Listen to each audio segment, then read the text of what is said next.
I know what I've got a turkey blind that does that. You pull it out and it comes up, and then I had to watch YouTube to figure out how to get it back together. It's real simple if you know how.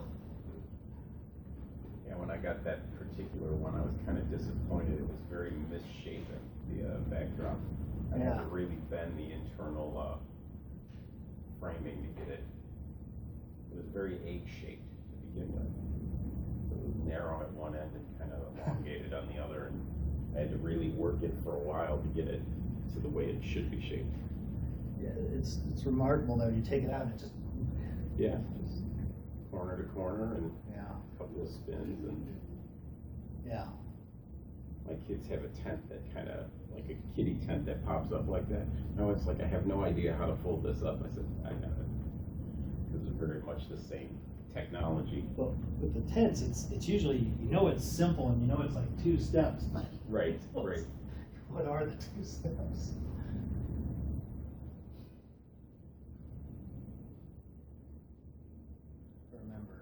When I first saw them, it was for turkey hunting, and people were getting them that year. They were popular, and then you'd see them coming back. They couldn't get them full up. And then probably bending it all the wrong way, so it was probably like kind of mutilated after that. Yeah.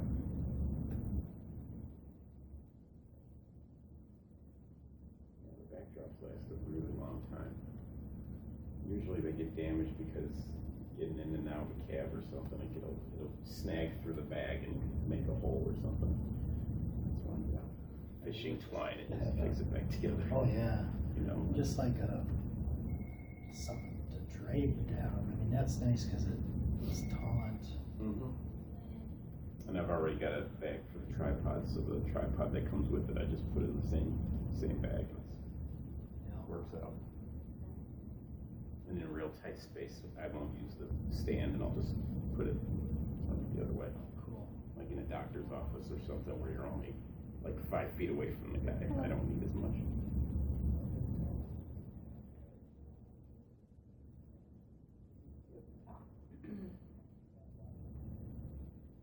Okay, why do you think that?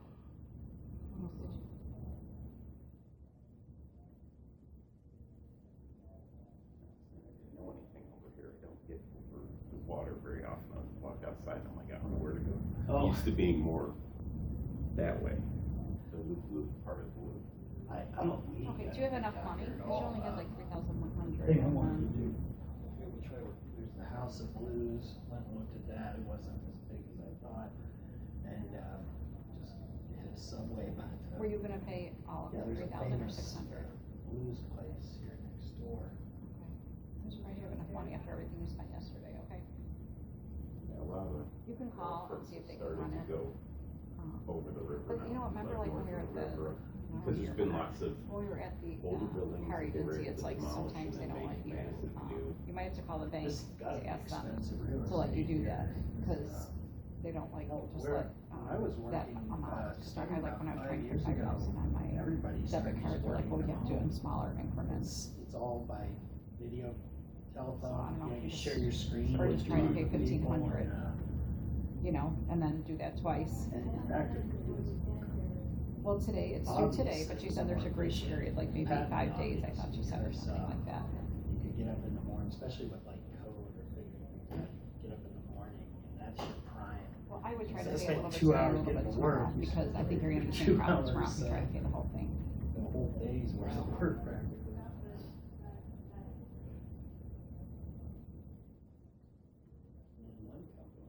I know, that's what I'm saying, you need your money from Mike.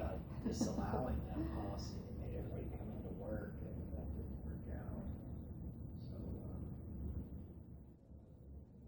but when I was coming down here today, though, I was thinking what's going to be nice is when we get self-driving cars. You don't have to, on the highway, you can just set it.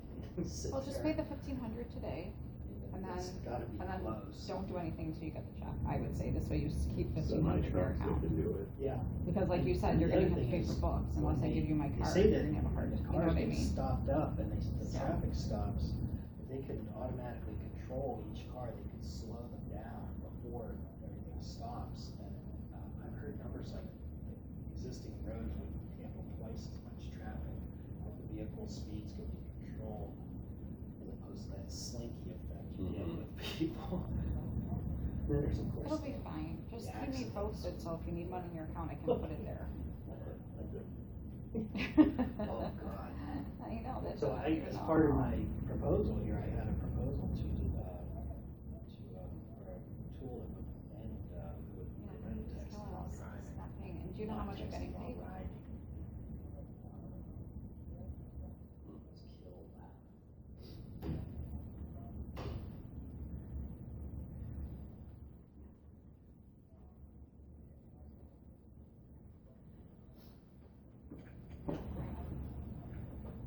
Thank you. No, I know, but you just have to keep up with it, just like when he gives you this check and then just saying that, just so I know you still owe me for this, and that's, you know what I mean, just so I know it's coming, because I have to pay for my school. Just, you know, you have a reason to want it, so. Okay, I have to go, we're getting ready to start. Okay, honey, see you then. So I love the color on your computer. Is that a? It's a Northern Lights. Oh, okay. You studied solar flares. I thought it was. I'm sorry. I thought it was a diffraction gradient. But yeah, that's exactly right. It's a Northern Lights. Electrons Skin. spiraling into the. Have you seen them? I haven't, I want to. I saw them in Cleveland once. Oh, that's cool. During the storm. Yeah. I heard they were visible down in Chicago a few months ago. It's hard to get away from everything, though. Well, it's got to be the magnetic field has to be right too. It's got to be an intense storm. All right, we all ready? Oh, I gotta pick up. Sorry.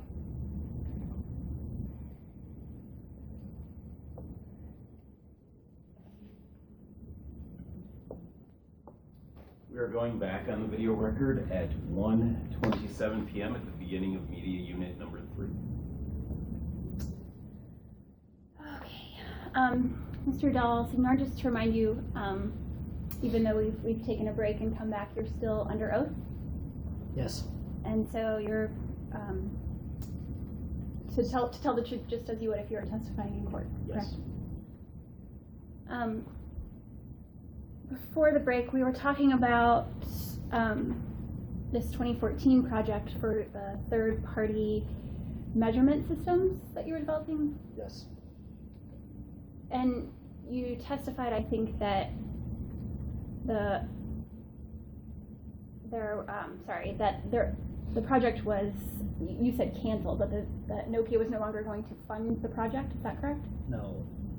In 14, I had been studying third-party wireless network measurement systems, smartphone-based network measurement systems, and I was told to stop working on that because the data is too complicated and I'll never be able to figure out anything from it. Those were Kevin's words. And do you think that was a lie or an excuse for not, hold on one second, we're gonna,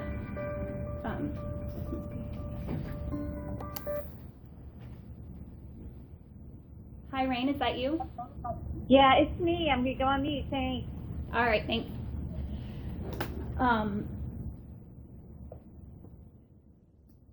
Sorry, so you testified that Kevin told you, why did Kevin tell you to stop working on the third-party measurement project? He said it's too complicated and you'll never be able to figure out anything from that data.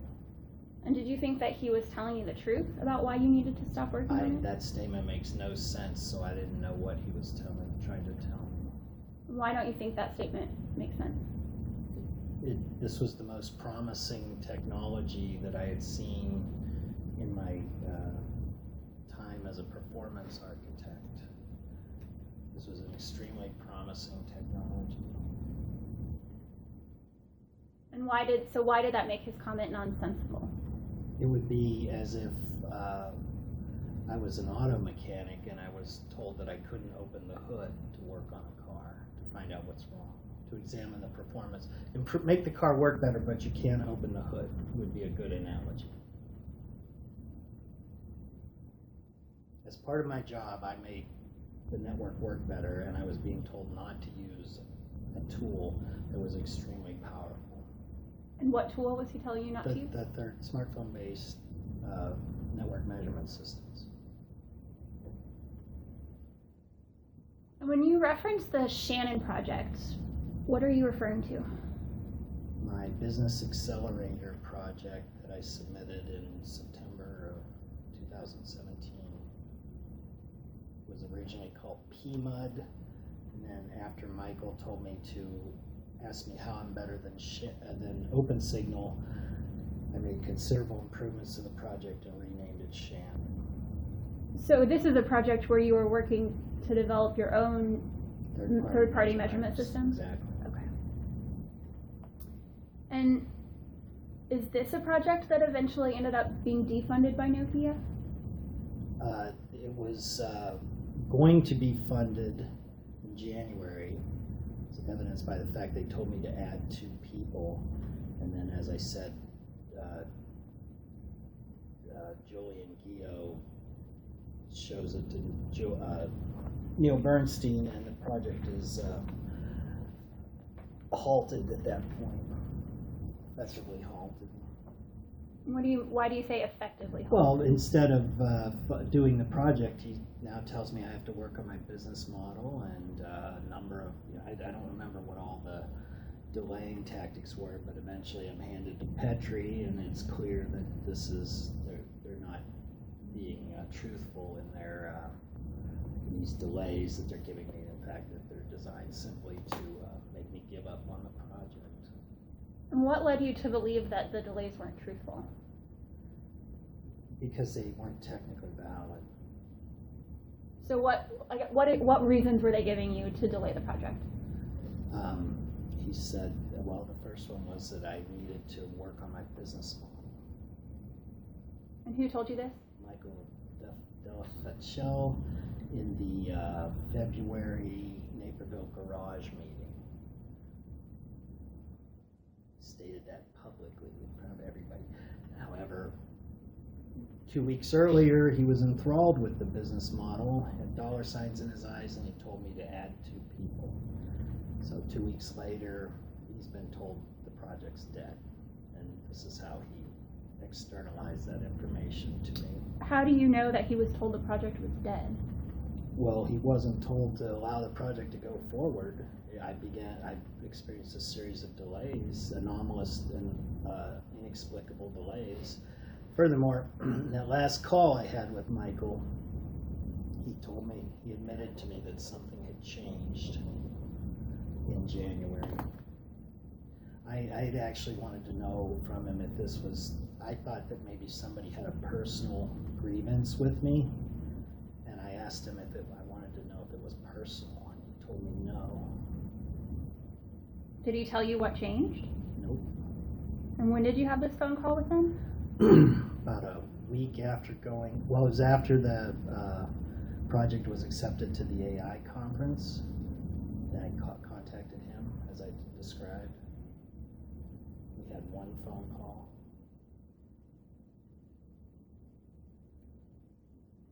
So what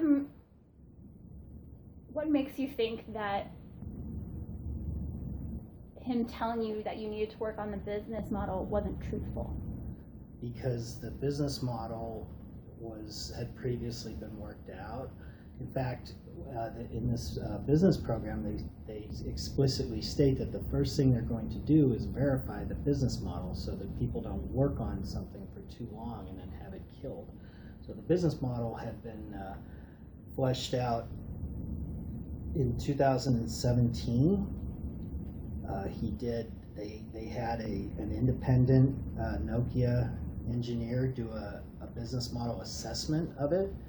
He came back with a business model assessment of the market. That is not my app. He came back with them and said the market was approximately $100 million and growing.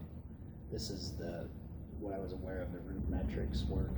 RootMetrics has a majority of that 100 million. So everybody was excited about this, and it looked like it was going to be a profitable endeavor.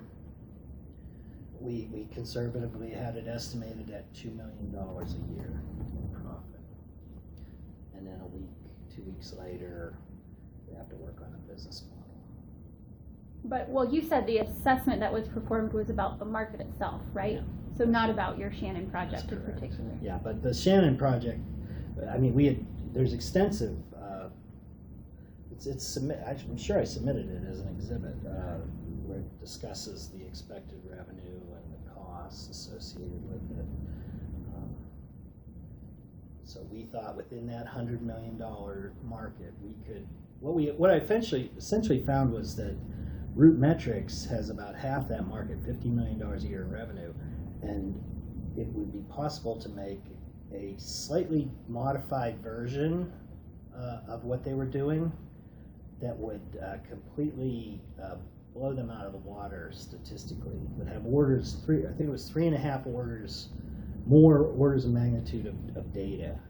So when I say more data, what I'm talking about, to give you an example, is like if I give you a quarter and I tell you to measure the probability that it's heads or tails.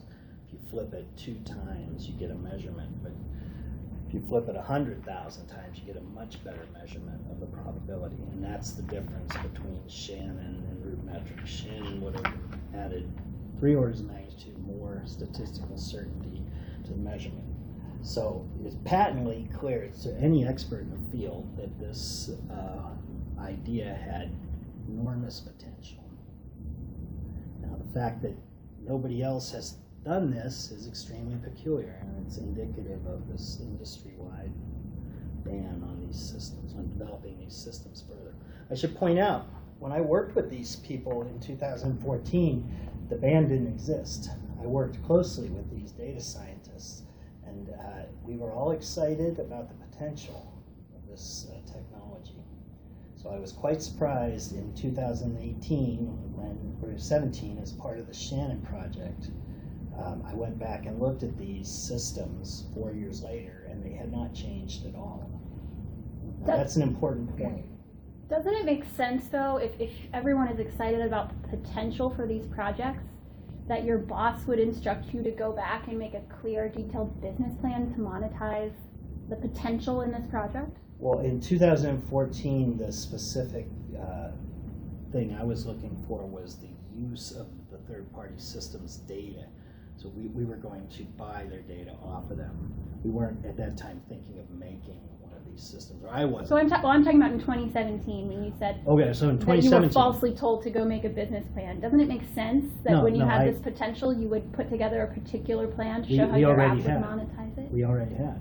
And had that business plan been approved by Nokia? It was, yeah. If they don't like the business plan, they don't keep developing the idea. So okay. Yeah, and that's what I said. The first thing they do, and they make a point with this business incubator program, they make a point of saying that the first thing we're going to do is verify the business model. So, as part of this incubator program, the first thing that your supervisor did was say to you, we need to improve this business model, which is a normal step. Not improve, but he said, what is the business model? And, I describe in the complaint, I originally didn't have the thing designed to do this measurement.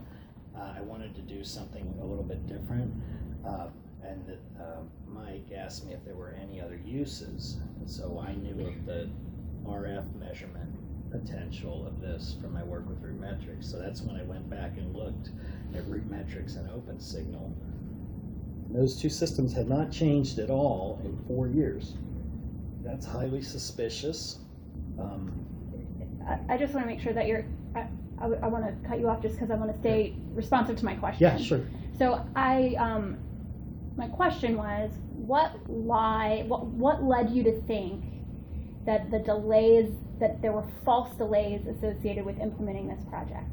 And your answer was that you were told to go work on a business plan. Well, yeah, so the business plan had already been worked out. And then he went back and said, well, now we have to go back and work on it. And what criticisms did he raise about the business plan? Nothing of any value. Even if you don't think it was valuable, what were the criticisms? I don't recall any. That was all he said. Did he think it wasn't profitable? He didn't say. He just said that was. I believe that was all I got from him. Is you have to work on your business model. And here's what it is. He doesn't even know what's going on. He doesn't know why he's being told to tell me to kill this thing. And so he's just making something up. That's why all these excuses are nebulous and all over the place. Who do you think was telling him to tell his manager, you? Who's Dion. that? Who's that? Dion X. I don't remember his last name. Why do you think that he was giving these directions? He told me that Dion's.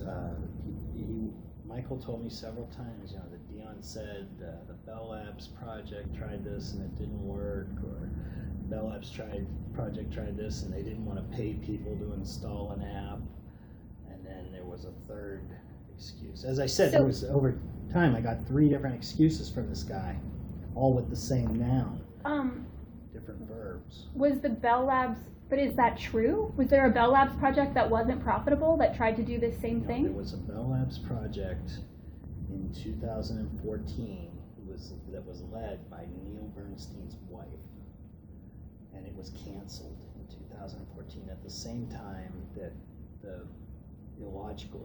Kevin told me to stop working on this, and I know that because Sonia and Tim told me that in the meeting as described in my complaint. In their second meeting with me, they managed to divulge that information to me, which is very important. That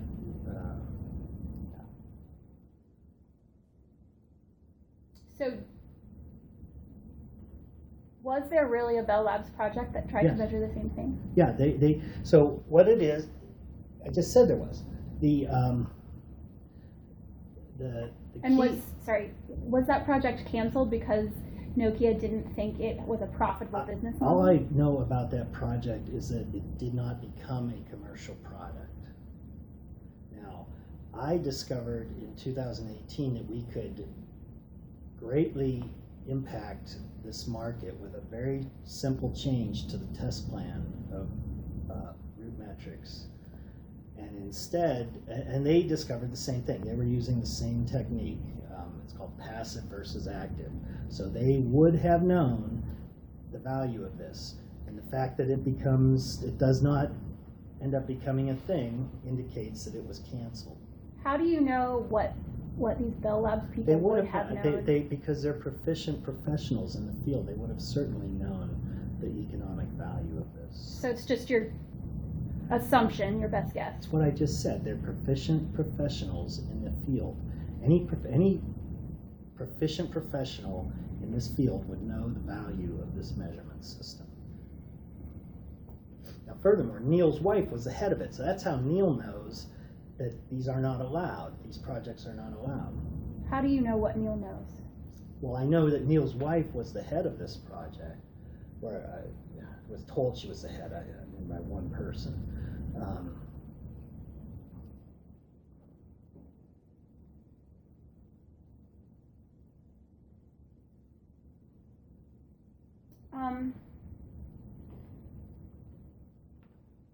So I think earlier before lunch we were talking about several of the actions that you think Nokia took against you in retaliation for these 2 main projects you were trying to work on. Yes. Correct? And I want to read through the list you gave me and we'll talk about them each a little bit in more detail. The first action that you named were the 2 group splits where you ended up being put in the less desirable group. Mm-hmm. That you had started working on 4G paging work as a subject matter expert, but you were told to stop doing that. Move to something new. I stopped getting invited to meetings. Okay.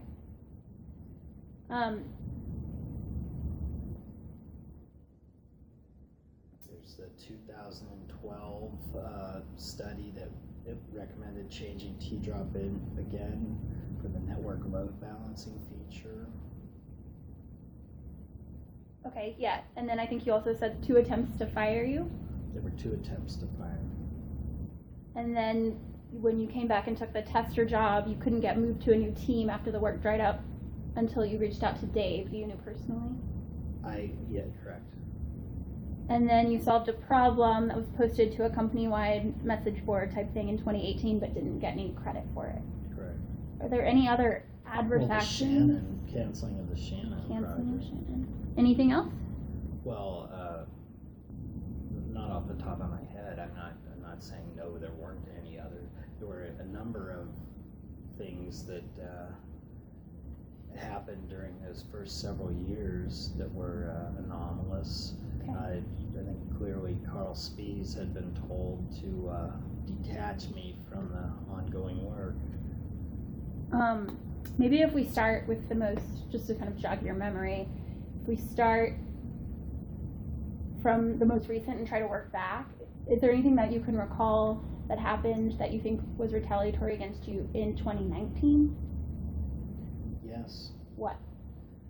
My MetLife benefits were denied.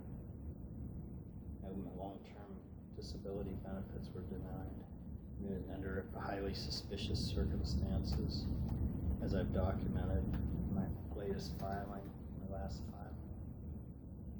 Anything else in 2019? I don't think so. Not that I'm aware of. What about during 2018? Well, the entire, so starting when I go on disability, they're lying to me. They at one point told me they were going to settle, sent me to a third lawyer to discuss a dollar amount, and then they stopped responding to me. Then of course the IMX testing requirement to go back to work. Also, I was locked out of the network, the campus, and my laptop while I was on short-term disability when I started to make rapid discovery on this matter in late August.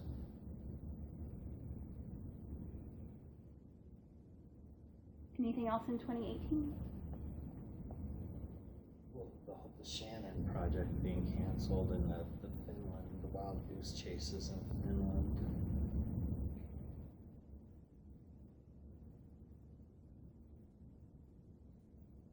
Anything else in 2018?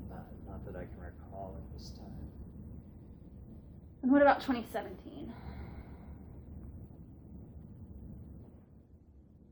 No, other than not being able to, I think I'm blacklisted internally, and I'm not able to find not able to get responses from any hiring managers.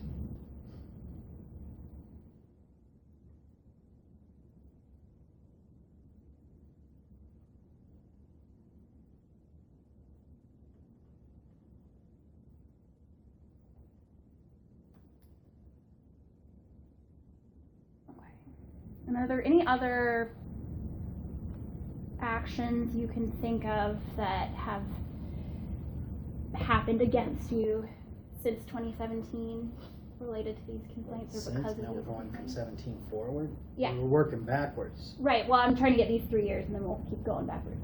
So Okay, so any other... then the things we've listed here, and I can read them out for you. So 16... Hold on, not responsive. Strike is non-responsive. Is there anything else from 2017, 2018, not or 2019? that I can recall at this moment.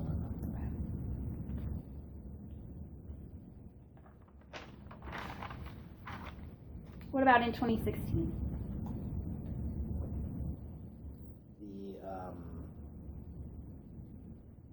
Yes, I know that. So I was working on this voice project, and when that ended, I was given no further work to do. That was late 16, early 17. Sometime during that period, I created a PowerPoint presentation of potential projects I could initiate within the test lab that would add to their test program. And I presented that to my manager, who gave me no further feedback. So, Who was that manager? Jamie Weigel.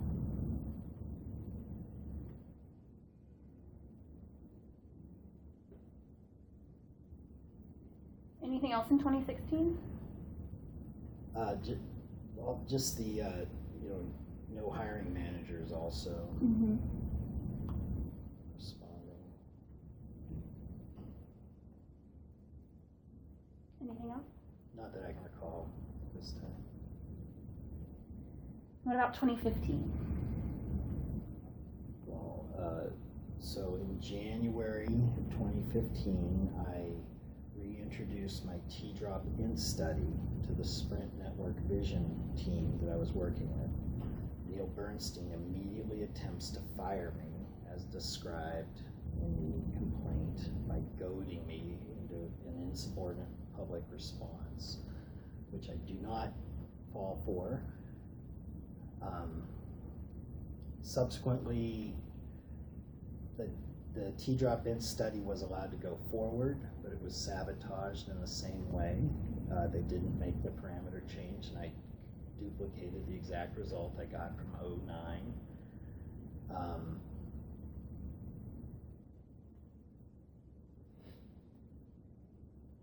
There was a second project I was doing at that time that showed promise for improving the drop call rate, which was the task we had been assigned to do in this team. And this project, I describe it in the complaint. I needed a colleague to run a test, and he wouldn't do it. I wouldn't explain why he wouldn't do it. Eventually, I lost my temper in a meeting, and he then did the test that I needed, and that verified this project I was proposing would work. This project then went to India for estimation of development effort, and it was canceled.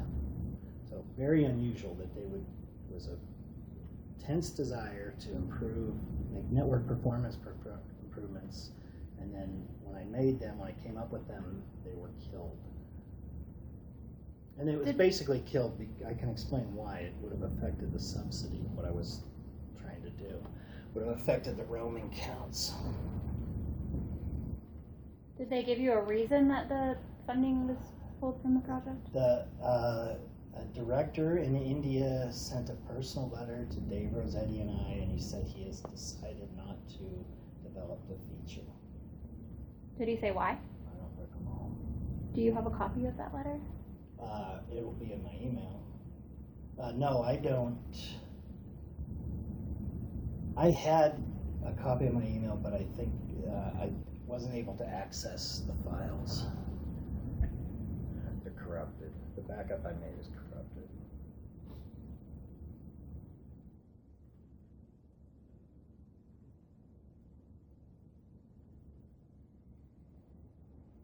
Anything else in 2015? Well, then I'm laid off as a result of this matter. When I don't accept the demotion, and the normal RIF procedure would have been for Kevin Menke to confiscate my laptop, but I requested that I could take it home to copy some files, which I did. At that time, I made a backup of my documents folder. The next day, Kevin called me later that day and said, I had asked that I could return my laptop the next week on a Monday. This was on a Thursday. Kevin called me Thursday night and said, could you bring your laptop in first thing in the morning? We need it right away. So I complied. Then when I got the laptop back, after I took the took the demotion at Nokia, Kevin had deleted my email from the laptop. How do you know that Kevin deleted it? By circumstantial evidence. And what is that evidence? Well, the first thing is that when I got the laptop back, the email had been deleted. There's a file called outlook.ost. I called the help desk. They looked at it. He told me that this file was missing, and he recreated it. And I lost all that email. So it's one of two things. Somebody deleted it, or I closed the laptop and something happened with the computer and it got deleted by itself. So the more likely scenario is that somebody deleted it. Now, further circumstantial evidence. Kevin stayed the night after my layoff meeting. He lives in St. Louis. He flew in to lay me off on Thursday. He would have had a flight back. instead, he stayed the night and took possession of my laptop the next morning. And How I know do you know this that? because he told me. He told me in August of 2018 on a phone call. He had been laid off in August of, or it might have been July. And I spoke with him about 2 weeks earlier. 2 weeks later, after he was laid off, he was trying to get a position, trying to get a demotion within the company so he could retain his income. And he told me, as I described in the complaint, when I mentioned that my email had been deleted, I said, I think Neil got nervous and deleted my email when I didn't take the demotion. And on the tip of his tongue, he said, well, I don't know when he could have done that because I gave your laptop to Trish first thing in the morning. Trish is the department secretary. Now, when I turned my laptop in, I gave it to a human resources person that met me at the front door. All right. Now, I asked this woman, I had some stuff in the building. I asked her to accompany me in so I could get it. And she said, sure, but I have to give this to somebody. And she walked away for a few minutes and comes back without the laptop. I get my stuff and leave. So I think what happens is she gives it to Kevin.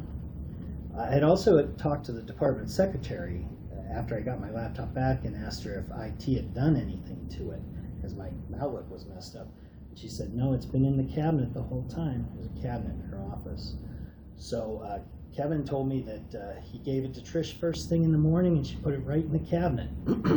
Why would Kevin take possession of my laptop from the human resources person? He stayed the night so he could do that?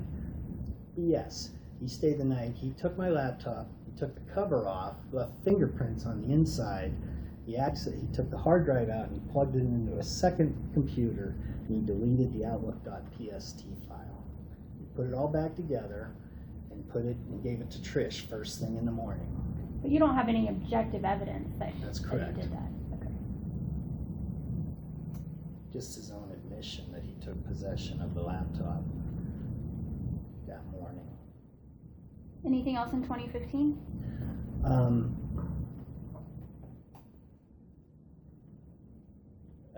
Not that I can recall at this time. What about 2014?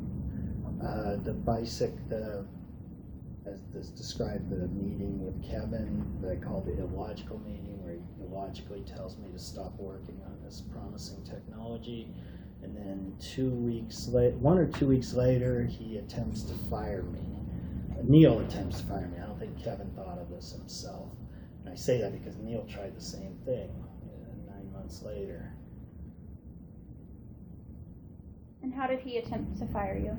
He told me to prepare a talk on on the research I was doing, and as soon as I started the talk, he started interrupting me with nonsensical interruptions that I believe were intended to goad me into an insubordinate public response.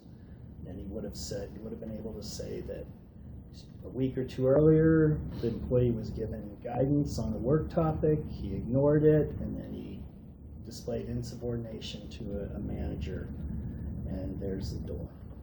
But I didn't fall for it, and Neil tried it again 9 months later. Anything else in 2014? So after that, then I start to work on this Sprint Network Vision project.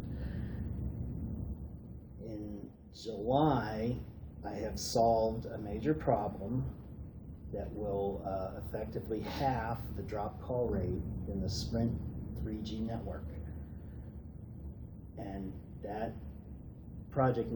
solution needed a field trial. That field trial was anomalously delayed for 4 months. I suspect they were probably trying it to see if it affected the USF subsidies. They probably tried it somewhere. Eventually, in I think November. Why do you suspect that? Well, there's no other reason why they would delay it. They would have, if everything I say is true, then they would have had to try this to see if it's going to affect the counts. The nature of this change is such that it normally wouldn't affect the counts. It's a subtle. So there's no objective evidence they tried it. It's just part of your theory. It's part of my theory, yes. So 4 months go by, and then eventually the project is allowed to go forward in November, late November, and And on December 9th, in a presentation that is included in one of the exhibits, I detail the results to Sprint. This results in they accept the proposal. It results in a 50% reduction in their drop call rate. And then Samsung, our competitor, adopted the same change subsequently in early 2015. So by the end of 14, I had just solved a major problem, and a month later, Neil tries to fire me now in 15, did we get the Neil Bernstein event? What is that? For the harassment in 15. You'll have to describe it more for me to know if we... Where Neil attempted to goad me into an insubordinate?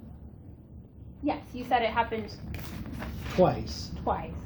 The first was in 2015. All right, tell me, what did I say for 15? I'm sorry. You said, what are the I don't events? know. You just I wrote down, Neil attempted to fire you by goading you into an insubordinate public response. Yeah, so at the end of 14, I solved this major problem, and I was given an increased bonus, and then I asked to leave the project and go back to work on third-party measurement systems. Neil tells me no, and so then I reintroduced the T-drop-in study from 2009, and that's when Neil told me to lie to Sprint about a parameter change, and when I refused, he then yelled at me in a similar manner.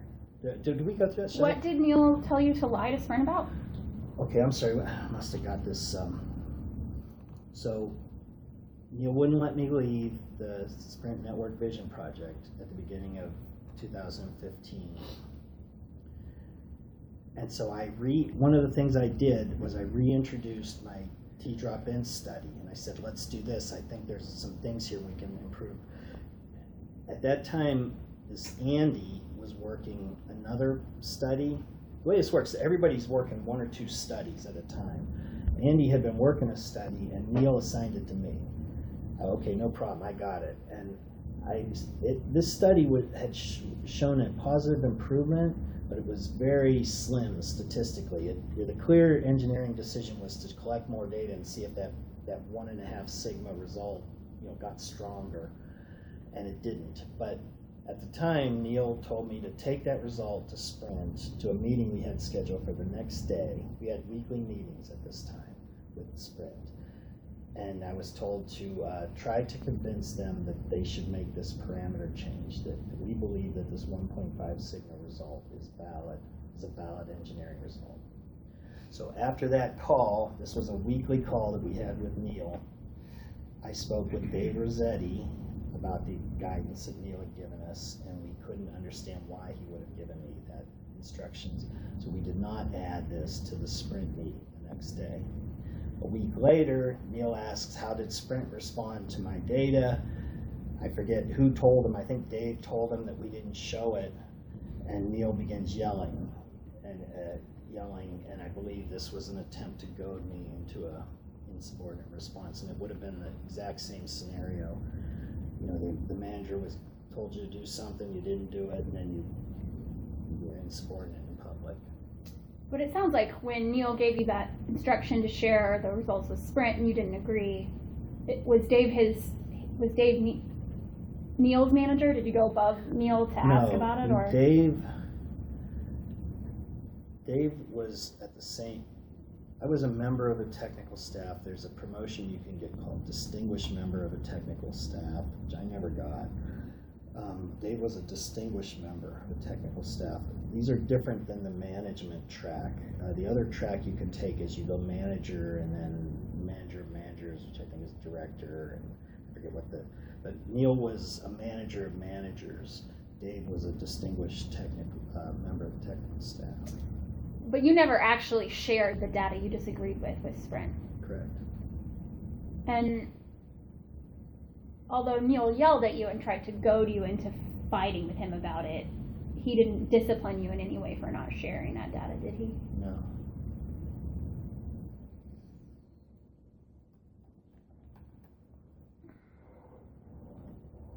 Well, yeah, I mean, he was trying to fire me. I don't actually. He dropped this whole thing after that. we did make a meeting with Sprint. We met with one engineer, Dave and I, and the call lasted 5 minutes. Dave said we were going to make this proposal, and the Sprint engineer said, that's great, show us the data. And I think I was supposed to show him the data and try and talk and convince him, but I didn't have anything I wanted to share, so that was it. Did anyone at Nokia ever make any comments to you that made you, did anyone ever say to you, we're not funding your project because you keep raising concerns about fraud? No. Did anyone make any explicit comments about why they were not letting your research go forward? No. You mean in the 2018 Shannon project or in general? No, I had no. Do you mean in general or which? In general. I knew nobody ever said anything directly. I knew something was wrong. I felt something was wrong throughout over the years at various points, but no, nobody ever said anything directly. Are there any specific comments you can think of that made you think that you were being retaliated against?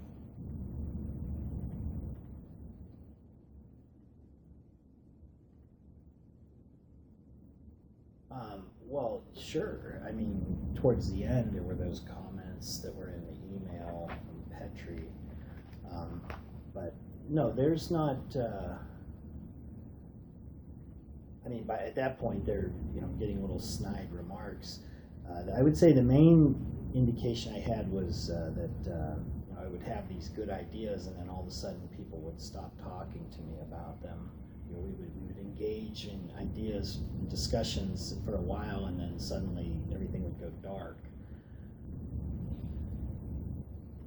So of course, nobody ever said, you're being retaliated against. I would have filed immediately. And no specific comments that are maybe a little less explicit than that come to mind that seemed like evidence of retaliation to you? No.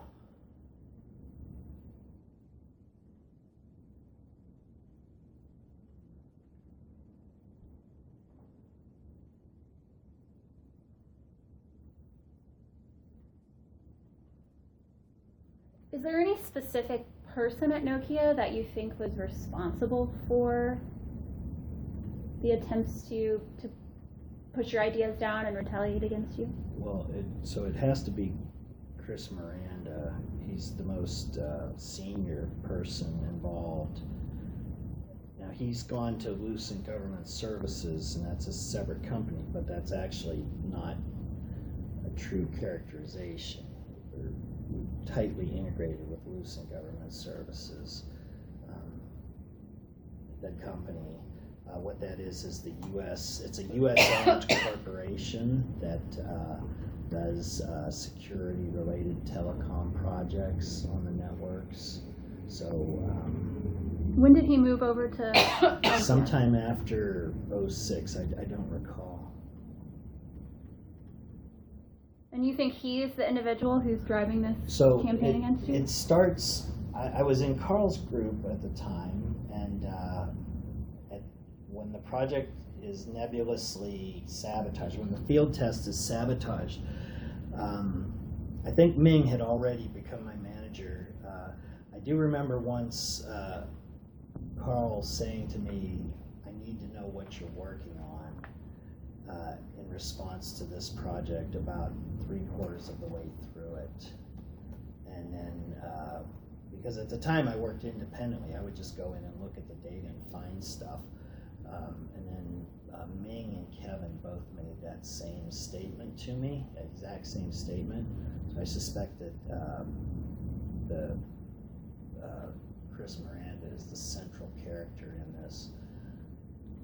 Now, Carl, though, does most of the blacklisting. He's the manager of the systems engineers for the 4G system, and he would be in a position to spike my projects and subtly blacklist me. So what statement did Ming and Kevin both make? I need to know what you're working on. And you think them both making that statement showed that Chris Miranda was the central person driving the retaliation behind you?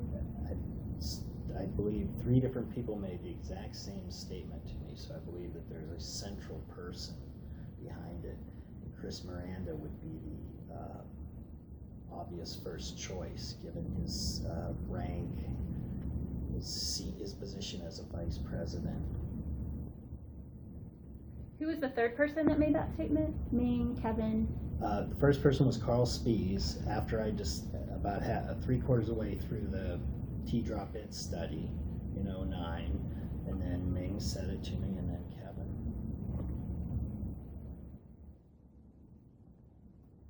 So thereafter, I would give summaries of the various things I was working on to them. And at the time that Carl and Ming and Kevin made this statement, were they the head of the group you were working in? They were my managers. This is across the 3 different managers that I had over a 5-year period. They each said the same thing. So each of your managers told you, I need to know what you're working on. Yes. Because they made that exact same statement, you think that Chris was directing them to retaliate against you? I think that it's coming from a centralized source, and Chris Miranda is the most plausible explanation. Any other facts that made you think that Chris Miranda was the centralized force retaliating against you? Well, he knew me in 2006 when I was sending April Fool's Day jokes and wearing Levi's to work, which is commented on in the April Fool's Day joke. So that makes me think he was involved. Neil Bernstein, I didn't meet Neil Bernstein until 2013 when he was promoted to be Kevin's manager.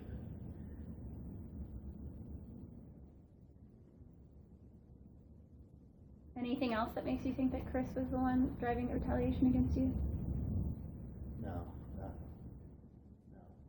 Do you think anyone besides Chris Miranda is responsible for the retaliation? I don't know. Yeah, it is a mistake to assume that Verizon's involved with this USF subsidy fraud. It's a mistake to think that everybody at Verizon's in on it. There's probably just a couple people at Verizon that are in on it.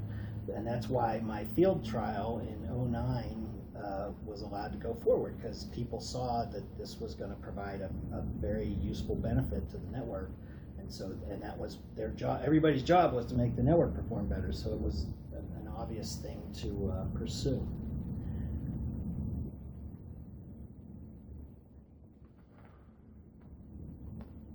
All right, so you went out on a disability leave in May of 2018, correct? Yes.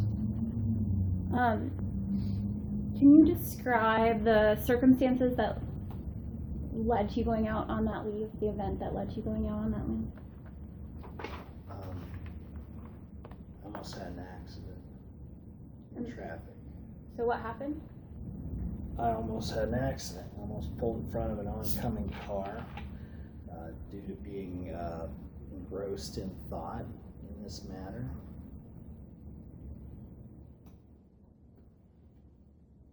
And after that happened, did you... I was on the way home from work on a Friday. I went home and emailed Dave Snyder and told him I was going on a disability leave.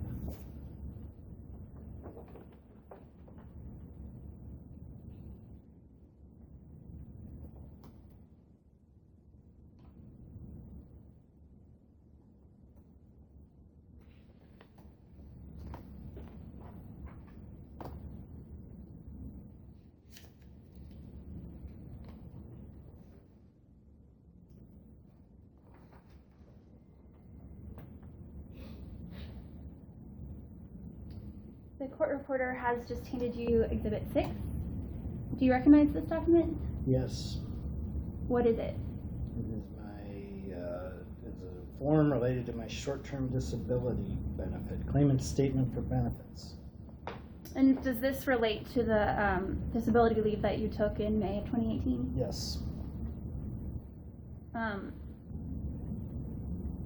And so what was the condition that you based your disability claim on? The cancellation of the Shannon project initially. Or was that what physical condition led to your disability leave, your need for disability leave? Stress injury. And did you get treatment for that? Yes. What kind of treatment did you get? I saw a nurse practitioner at a psychiatrist's office. And what was that person's name? Kara Mulligan. And what kind of treatment did she provide? She prescribed several medicines. What medication? Risperidone,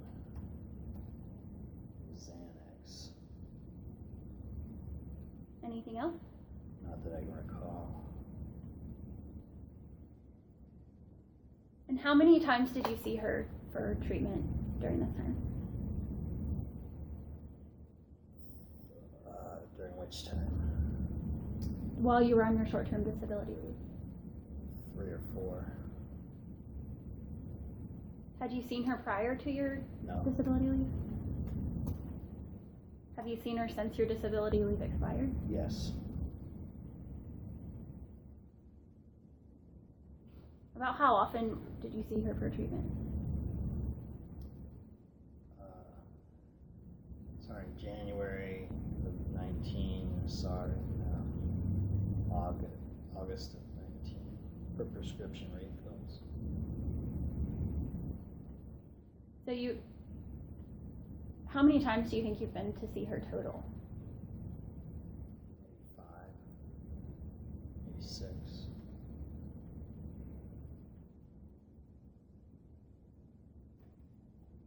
And is she still treating you for the same work-related stress? I just saw her. I just said I just saw her in Okay. August this month. Is anyone else No. providing treatment?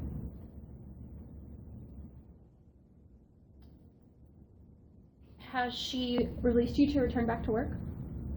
I don't know.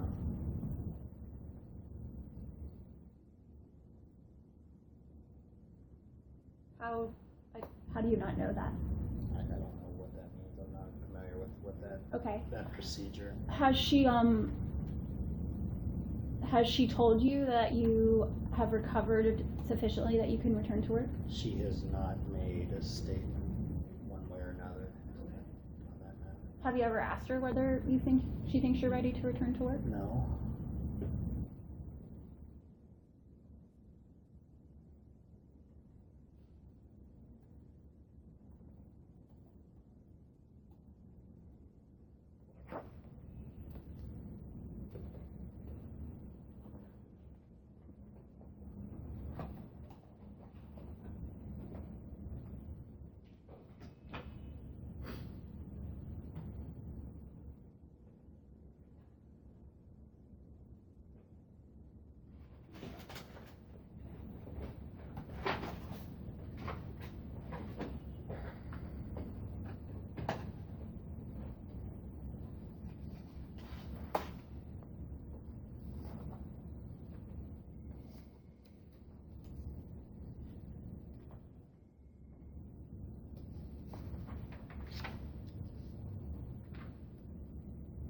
The court reporter has just handed you Exhibit 7. Do you recognize this document? Yes. And what is it? Return to work assessment. And did you submit this as part while you were on disability leave to Nokia? Yes. Do you recall when you submitted it to them? No.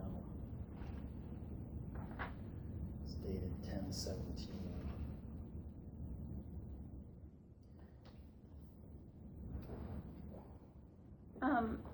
Sonia Zeldone. You're going after Sonia Zeldone's little stunt that she approved, she tried. Go ahead. What are you? I don't know what you're talking about. Well, I described this in the filing. I'm sure you've read the filing. Have you? I have, yes. Okay, I was wondering if you'd read any of this at one point. Yeah, Sonia, they stage an event with MetLife at the end of my disability. And that's why there's an October visit with Sonia. So it's described in my complaint, in my filing from last week. And I didn't know that until your email from 2 weeks ago.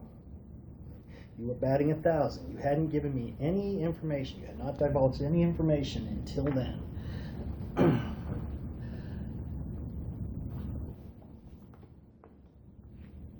So you went out on a disability leave in May of 2018, correct? Yes. And you don't want to talk about Sonia's stunt?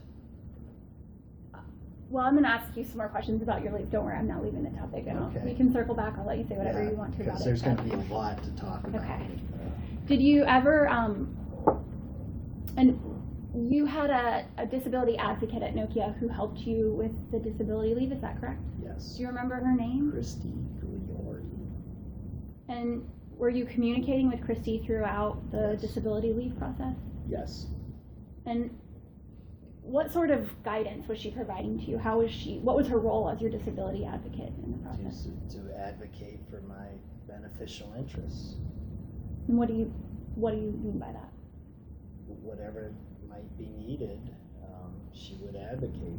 So, for instance, when I my first communication with her, when I described this, she told me, "Well, this sounds like you should file an ethics complaint."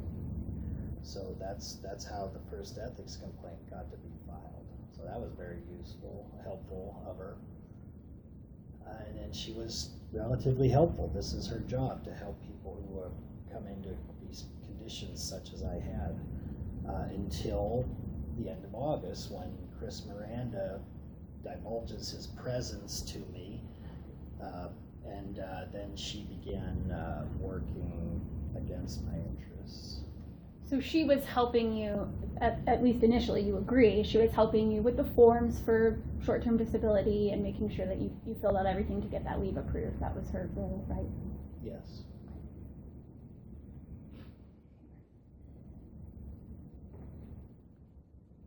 Did you ever express to Christy that you wanted to try to return to work? Yes.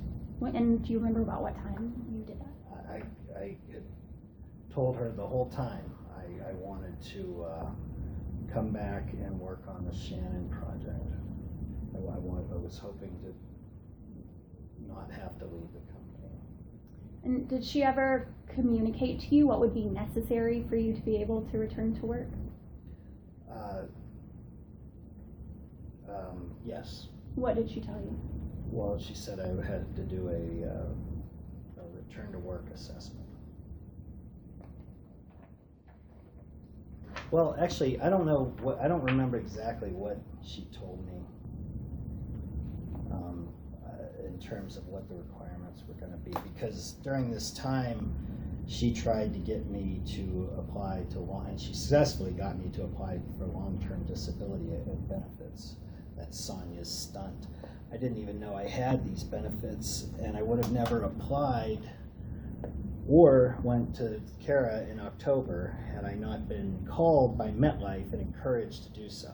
So that is Sonia's little stunt that she was holding out on. It would be to save her ass in this case, but it's not going to work. Okay, so the court reporter just handed you Exhibit 8. Have you seen this letter before? I don't recall it, but no, I don't recall seeing this. I mean, I may have. Okay. If you want to take a second, you don't have to read it out loud into the record, but go ahead, read it through, and I'm going to ask you some questions about it, so I want to make sure you have time to look it over. All right, wait. You're gonna give me something that I'm gonna study, and then you're gonna ask me questions about? Why don't you just ask me questions? I'm not doing a reading test Are you? here. It's not a test. You All said right, you well, didn't recognize I it. may have seen that, I may not, but I'm all right. So what I are was your going to give you questions? some additional time All to right, look well, at just it. go ahead with your questions. I don't need to read any. Are you refusing to read the exhibit? No,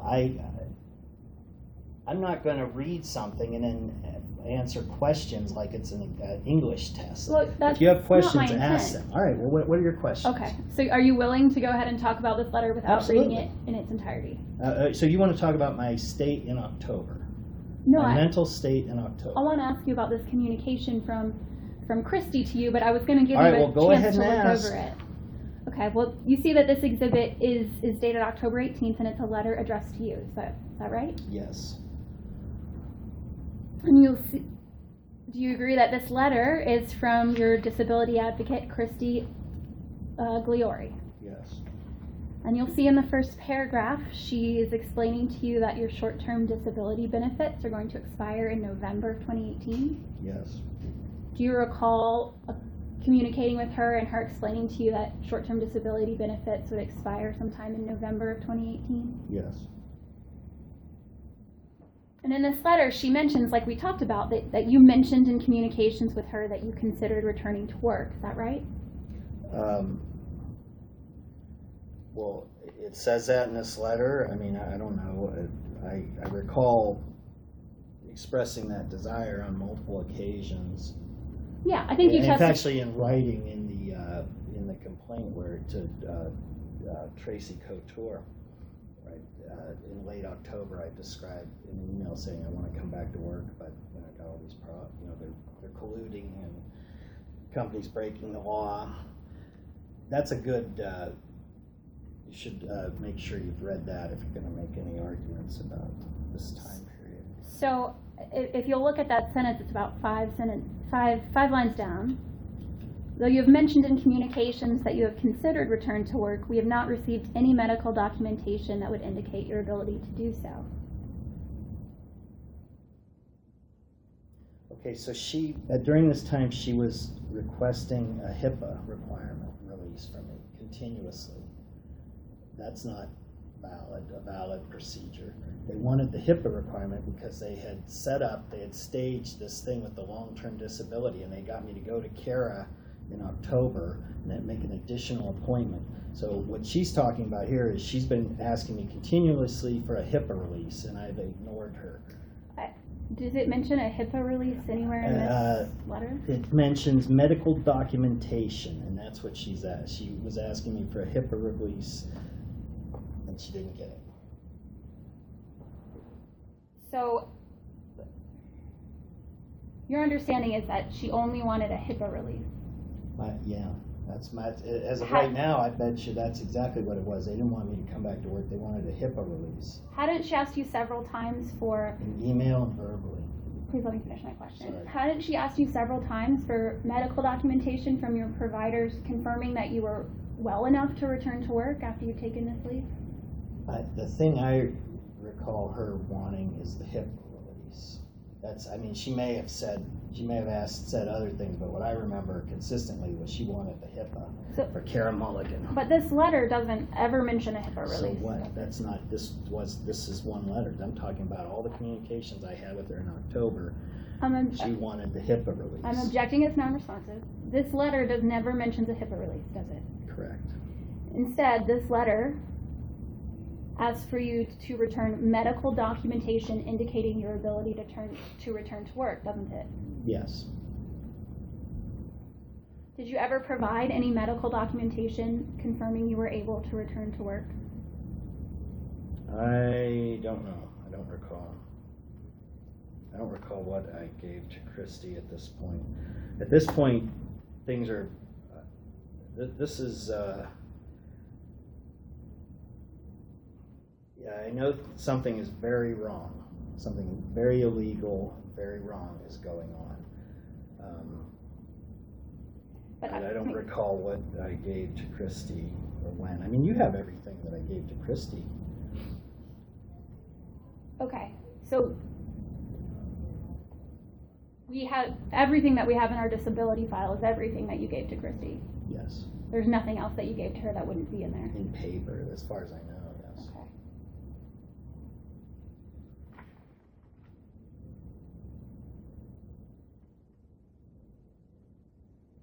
And if you'll look at this letter again, she asks you 3 different times in this letter to return that medical documentation. You see at the bottom of the first paragraph, she notes, I've confirmed that to consider any ability to return to work or consider a DLOA, disability leave of absence extension request, I must receive documentation from your providers regarding return with or without restrictions, with duration, through the return to work assessment forms you have received in the recent past. You see that? Yes.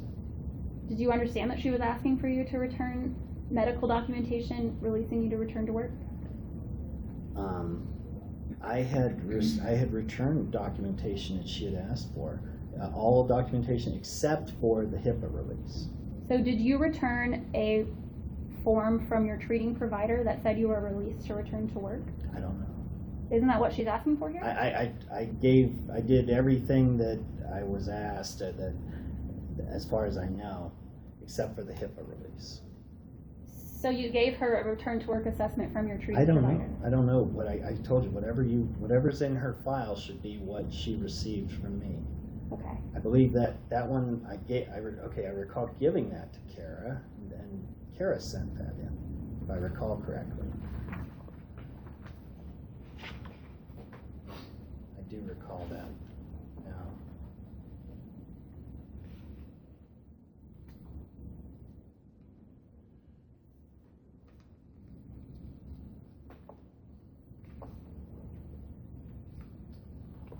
The court reporter handed you Exhibit 9.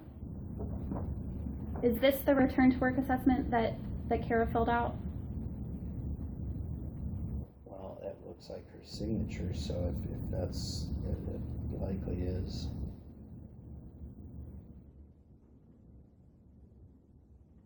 Have you seen this before? No. Do you have any reason to doubt that this was a return to work assessment No. filled out by Kara? No, I'm just saying, I've never seen it before, but that's her name, so this is it, probably.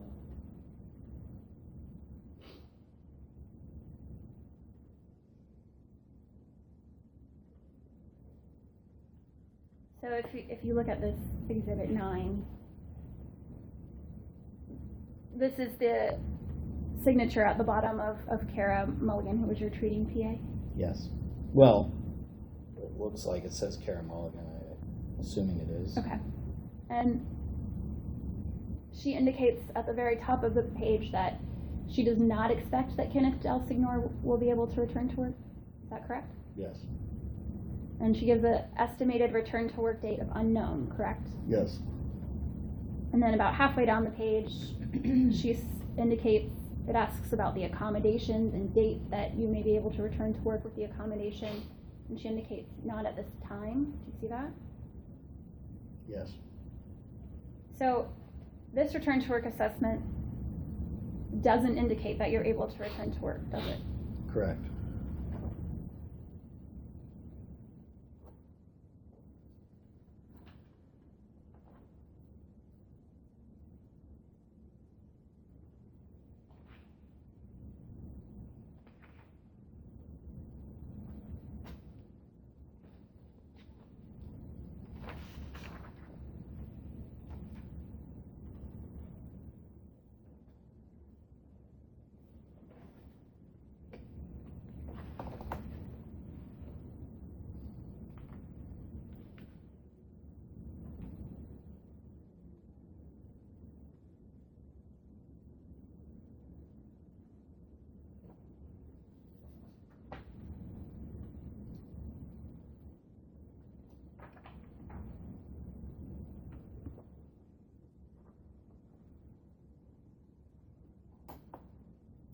The court reporter just handed you an email marked Exhibit 10. It's an email exchange between you and Christy. And again, I'd like to give you the opportunity to read it because we're going to discuss it, and I want to be sure that you understand the communication. Good, go ahead. Okay.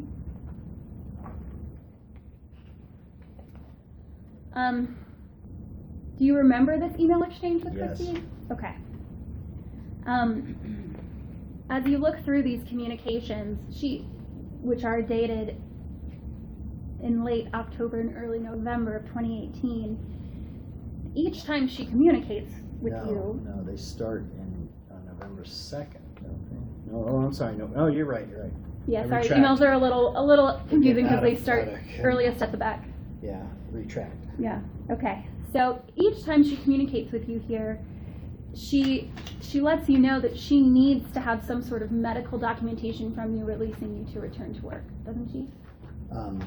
I don't know. I mean, if you want to make that, I'd have to read through each thing, but that is likely a fair assessment. Well, please, Yes. I wanna- Yes, I- I would assume that's a yes. I mean, I haven't read these all, but when you say each time, but yes. well, she communicated that to you at least one time in this exchange. Yes. Well, what I remember from her is she got everything from me that she requested except the HIPAA release. So I know this is tedious, but this is my job. So if you could please look at the back page, which is the first communication.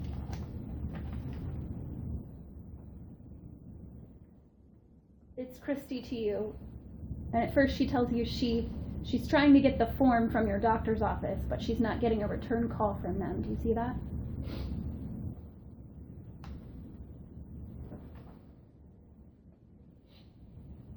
Yes. And because she's not getting a return call from your doctor, she offers to set up some appointments with physicians in Chicago so that they can evaluate you to see if you're able to return to work. Is that correct? She receives, yes, on October 24th. That's correct. Okay. And it looks like Kara sends this. Well, Kara dates this November 24th, so I don't know why Christy dates it 2 days later, but this is dated, this return to work assessment is dated October 24th, which is the same day of Christy's first letter to me.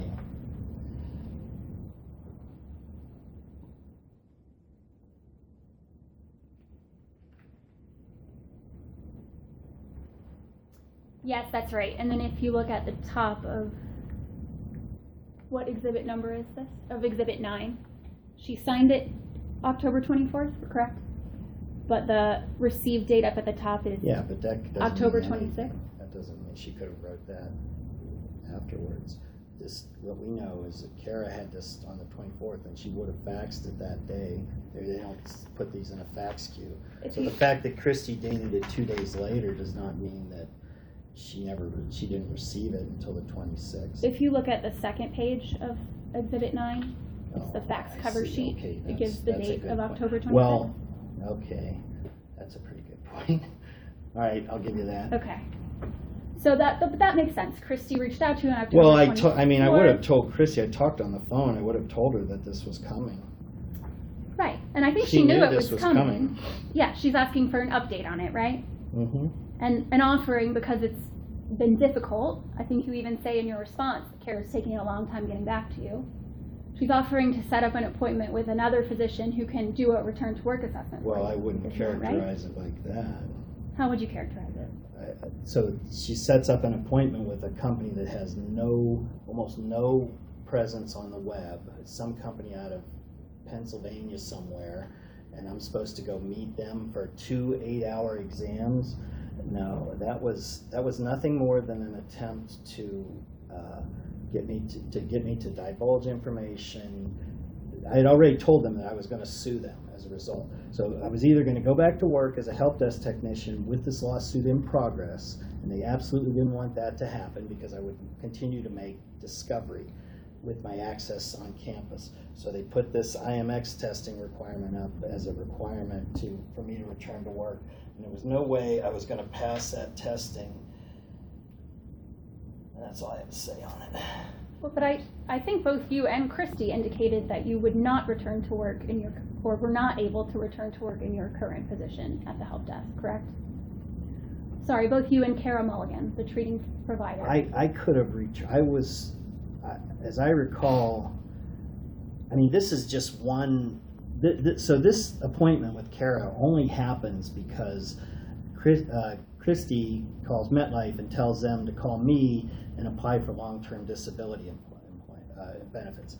Now, insurance companies are not known for encouraging policyholders to apply for benefits, but that's what happened here. And this is the little stunt of Sonia. She thinks she's going to get away with this. So that this only happens because of Sonia's stunt. Now, I'm sorry, I want to make sure you're answering my questions. If you look at the October 24th email, she hasn't mentioned long-term disability benefits at all. She's asking to get the form back from Kara right, so that they can return you to work, that you can get a clear return to work. In fact, okay, so that's a true statement. Okay. So she's asking for this return, it's a return to work assessment. She's not asking for a long-term disability. She's set up, the stunt has already been set up and executed. And they put in my mind the idea that you can now go on long-term disability. And in fact, I didn't even know that I would be leaving the company if I went on long-term disability. I thought initially that it was an extension to the short-term disability. And I said as much on a recorded line, I believe twice, to MetLife personnel, that I did not know that this was an insurance. So I would not even have applied for this had MetLife not called me and encouraged me to do so.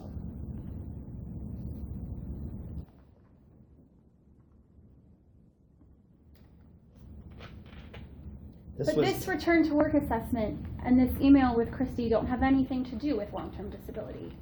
It's about the paperwork they follow the stunt, the long-term disability stunt, and they're direct. She wants the paper. She wants a HIPAA release from Kara, and she wants the notes from the October visit, which would not have happened had I not been set up by this stunt. This October visit, though, she fills out a return to work assessment after the October visit. That's correct. So don't you think the October visit and this email, they're about you returning to work after short-term disability? They put in mind, Christy told me about this long-term disability that I could go on. And I had to go see, I would have to make another appointment. And then, she told me about it and I didn't do anything. It didn't register. And then about 3 weeks later, MetLife calls me and gives me all these instructions, make an appointment. And so these records that she wants are, the October 24th, she did not mention the stunt. Also, all it's about is this return to work assessment. Yes, you're right, I agree. Okay.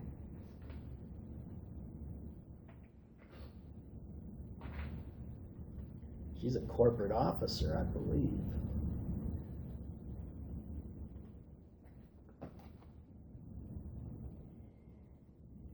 So we walked through this a little bit, but after this October 24th email, where Christy is asking for a return to work assessment that releases you and permits you to come back to work, she receives Exhibit 9 on October 26th, which is from the treating provider. It is a return to work assessment. But as we discussed, it says that you are unable to return to work at this time, correct? Yes. So Christy continues to discuss with you setting up another evaluation with a different doctor. Well, correct? no, that's a completely fallacious characterization of what Christy was setting up with me. But okay, yes, she set up some new testing with IMX, and I did not necessarily know, or at the first I've heard that it was because of any delay with Kara is right now with you. I never heard those words before, that they're doing the IMX because they were 2 days late getting the result from Kara. Well, but the result they have from Kara, it doesn't release you to return to work, does it? That's correct. Again, I never heard anything that the two were related.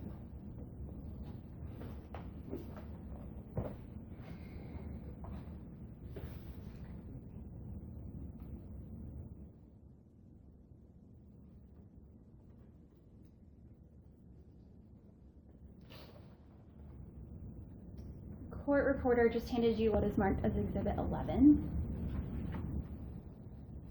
Have you ever seen this document before? Yes. What is it? It's the short-term disability plan. For Nokia. And is this the short-term disability plan that governed your leave in May? I assume so. I mean, I assume these things change periodically. I don't know that this is the exact one. Well, it would have likely been 4/18 it's marked. Okay. So do you have any reason to doubt that this is the SPD that governed your leave in May of 2018? Unless they wouldn't have changed it. Yeah, so unless it changed in a month.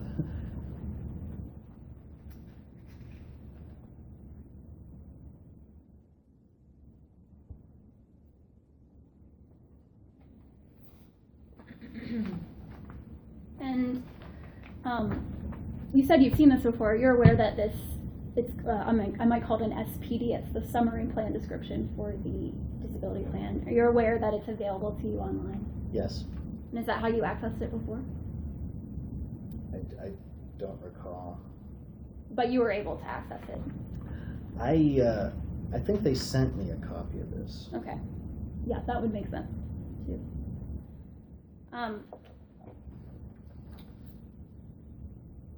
If you'll turn to page 16 of the SPD, section 5.2.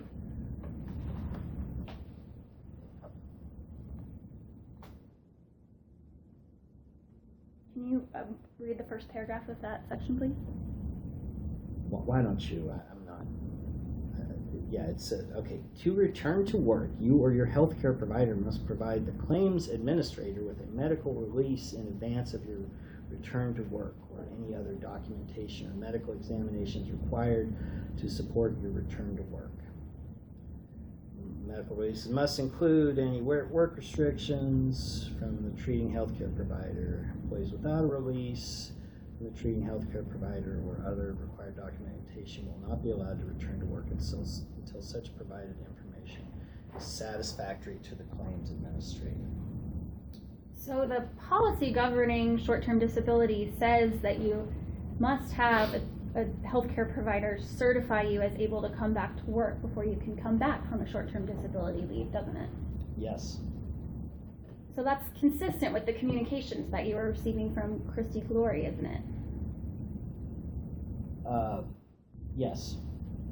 So she was just following the policy when she asked you to submit the return to work from a treating provider, wasn't she? Yes.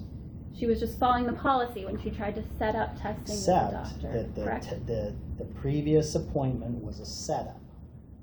There would not have been a previous appointment. There would not have been an October appointment where I was telling Kara that I could go on this long-term disability, and I thought that would be a better option at the time. And as I said, I didn't know that involved separating from the company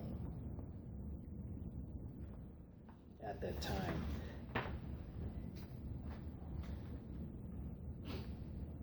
You should listen to the MetLife. If you could please turn to page 13 of the SPD. Section 4.6. If you could read that section of the Okay, SPD. so it says that there's 26 weeks of benefit. You're not able to return to work. If this should happen, you should also contact the Nokia Benefits Resources Center for more information. You skipped a sentence. I'm happy to read it if you prefer. Yeah, please. Okay. It says, if after receiving 26 weeks of STD benefits, you are not able to return to work with or without reasonable accommodation, your employment will end and you may be eligible for benefits under the Nokia long-term disability plan. Is that what it says? Mm-hmm. Yes.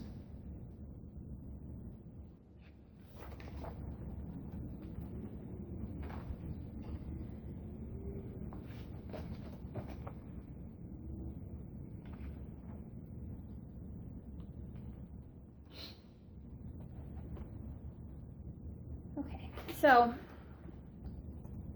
since we've bounced around among a few documents here, just clean up the record a little bit.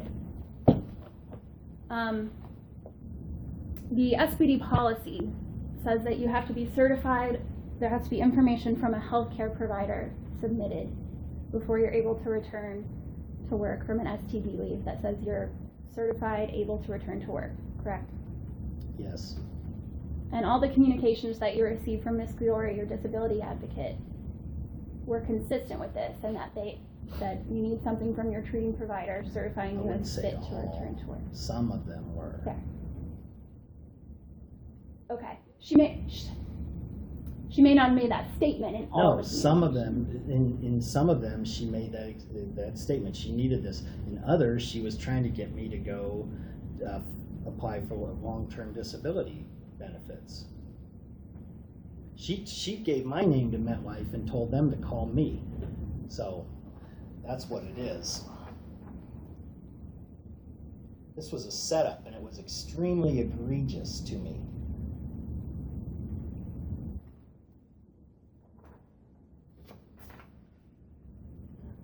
So I think your big plan, Sonia, is going to backfire.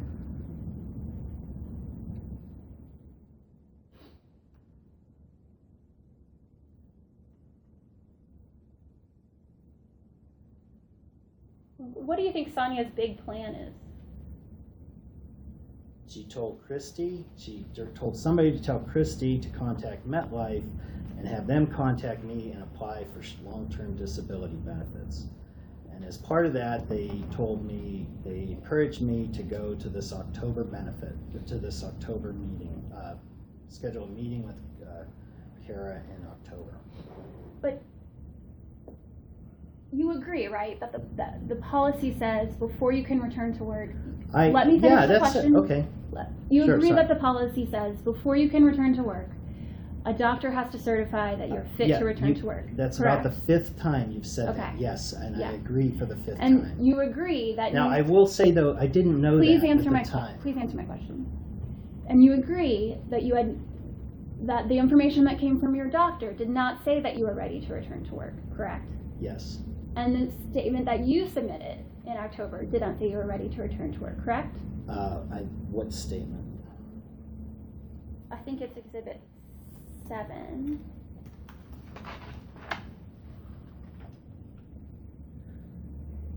All right, so here, October 16th. Do you expect to work? Yes. Do you expect to return to work? Yes. After harassment lawsuit. I'm unable to focus on subject matters not related to this legal matter. Duration of symptoms all day. Is there any form of reasonable accommodation you believe could provide you to allow to return to work? Yes. As described. So yeah, I wanted to go back to work. I absolutely wanted to go back to work. Yes, but you agree that even on your own, but your physician said you were not ready to return to work, correct? Yes. You asked and answered. Even in your own statement, you say that you cannot come back to work under the same circumstances, correct? I don't believe I say that here in this document.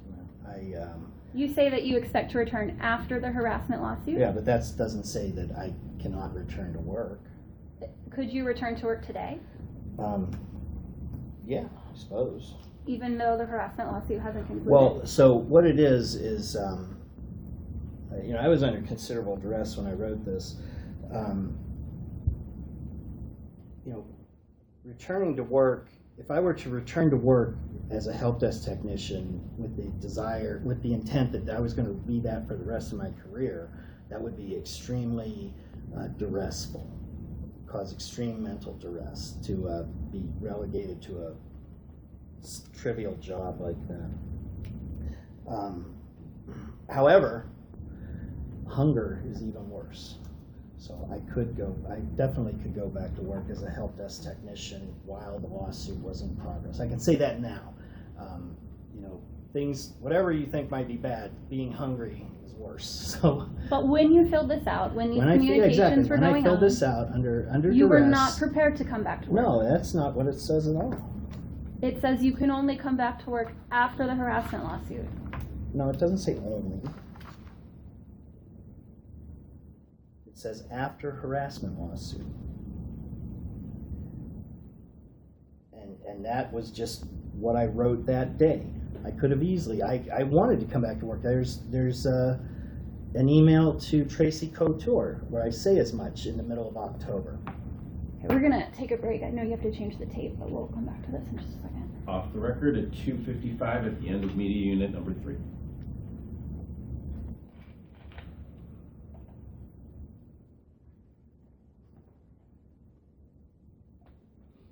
Sorry if I get terse.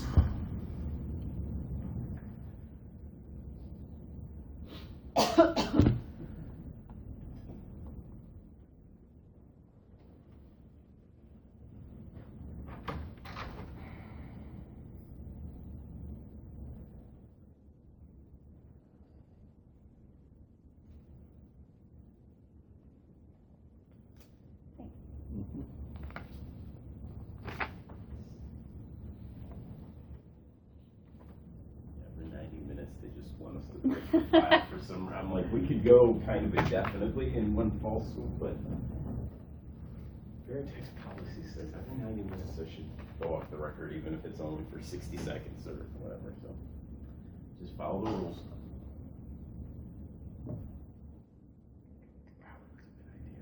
Yeah, yeah.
I do, thank you. All right, come on, Rachel. Yeah.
I'm ready. Are you ready? 1 second.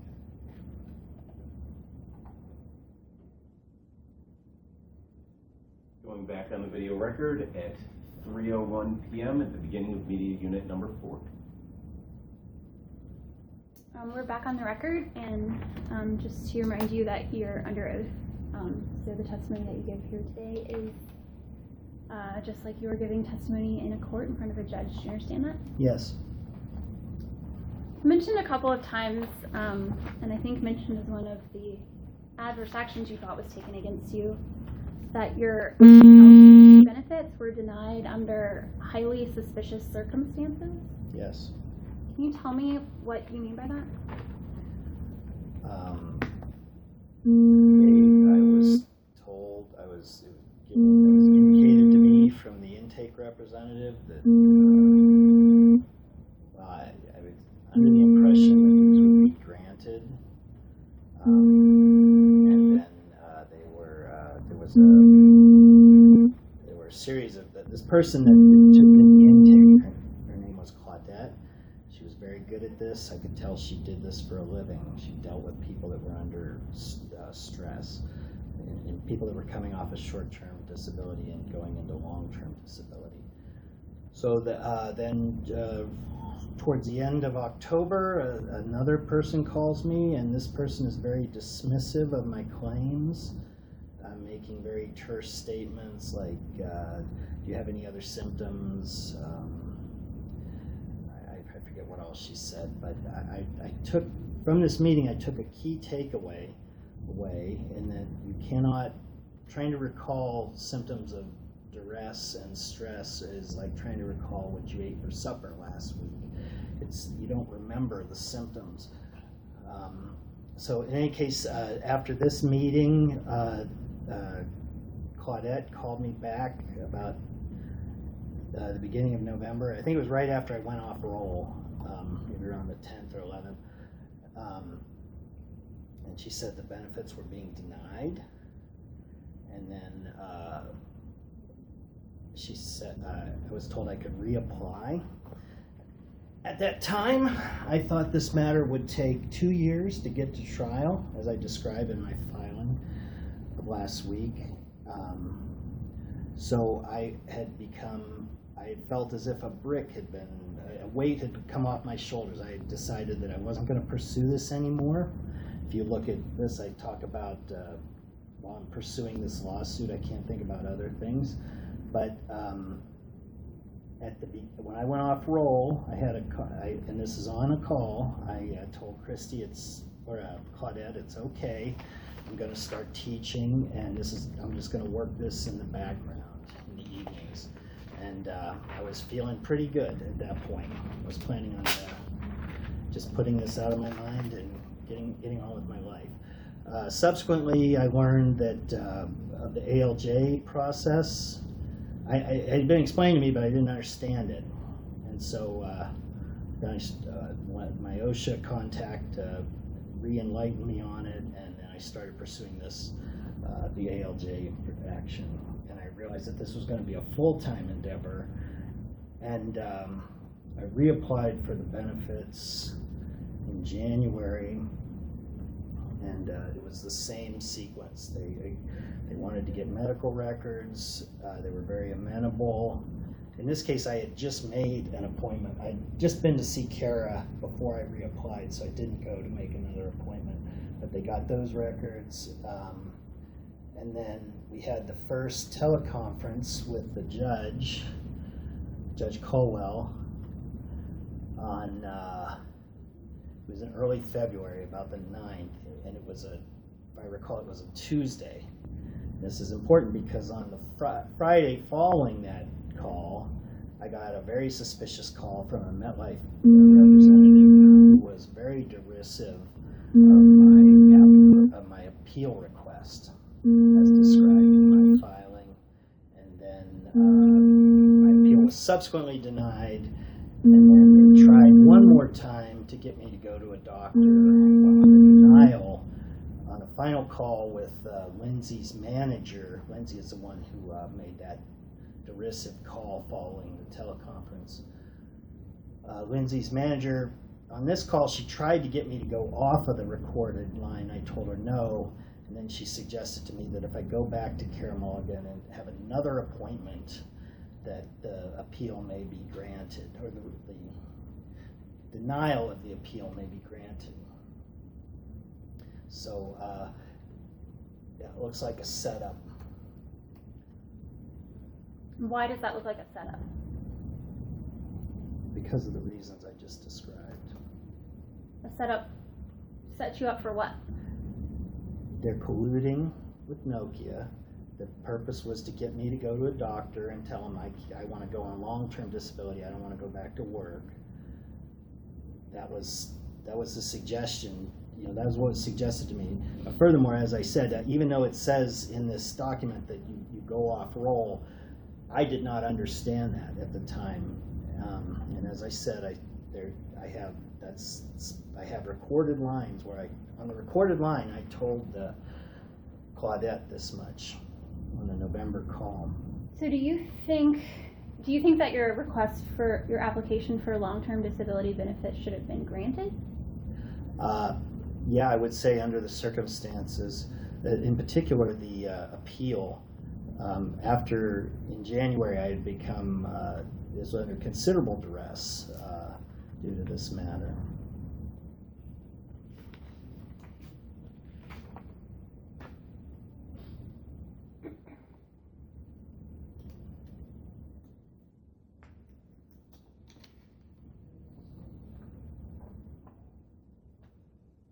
The court reporter has handed you Exhibit 12. Have you seen this letter before? Mm-hmm. Yes. And what is it? It's this is the original denial letter.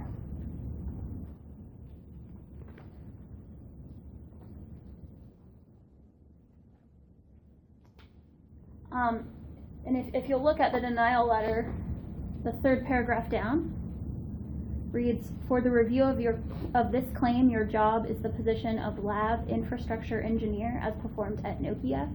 Your own occupation is the same type of position performed with any employer in the national economy. Is that right?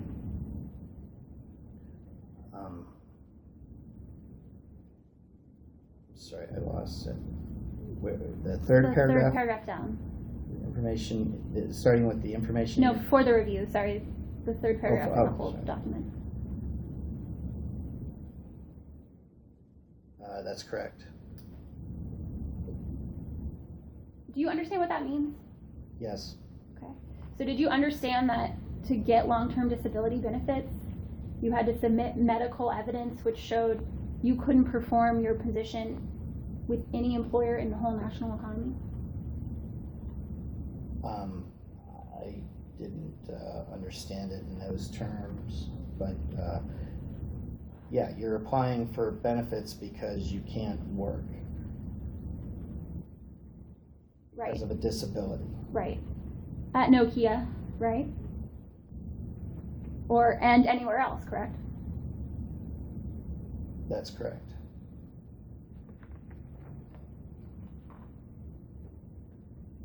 See, this is the first thing that's extremely unusual too.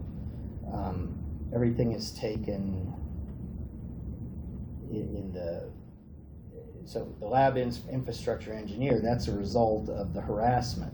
So you're saying you can't stick your hand back in the pot of boiling water. Well, yeah, that's correct. But as I said, I could have I at one point was planning to go back to work and work this lawsuit. Correct. And if you'll turn to the next page of this denial letter, the second paragraph starts, however, the medical does not support your inability to perform your own occupational duties for any other employer during this time frame, as the triggering factors would not be present at another employer. Well, that's incorrect. Do you not think that you can return to work at any employer? The triggering factor is, no, I can return to work. You can. Yeah. The triggering factor was working in the help desk. If you believe that you're able to return to work, why do you think that you should be granted long-term disability benefits? because they're using the help desk position as the requirement. Now, furthermore, my state has evolved over this period. There were times like in January when I was under a great deal of duress.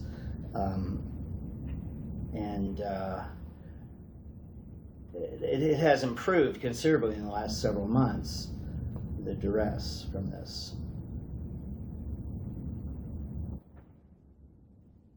The thing that I found unusual about this application is that I told them I worked as an architect and I had all these inventions and did this state-of-the-art computer science work, and they're saying, well, that's fine, but we're gonna consider you a help desk technician. And of course, that's letter of the law. That's the way it is. They're correct. But this was a clever stunt. And I may pursue these people later. Like I said in that letter, I don't think I filed it with the court, but somebody slipped me a name, and that guy got mad when I called him. So I'm going to find that letter, and that guy and me are going to talk some more. Somebody at NetLife knows there's something wrong, and they gave me a name that they shouldn't have in a letter. In this Exhibit 12, it summarizes some of your medical history with your treatment with Kara Mulligan, Mm-hmm. and it mentions that you were smoking marijuana daily. It does. Are you still smoking marijuana daily? Where does it say that?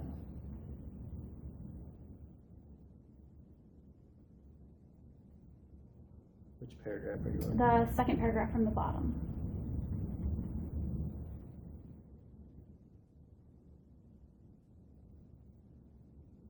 No, I didn't report that. You didn't? That's what I just said. Okay. So you're not smoking marijuana? That's not what I said. I said I didn't report that. Were you smoking marijuana daily at the time? No answer. Are you refusing to answer that question? Object, asked, and answered. Get a motion from the judge. If Do you require a court order to answer that question? Correct.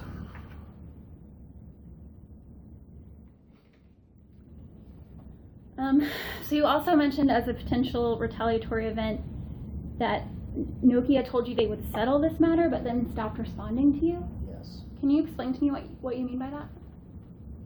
At the second meeting with Sonia and Tim, they gave me sufficient information that I was able to tie the 2014 event with Kevin to the Shannon project.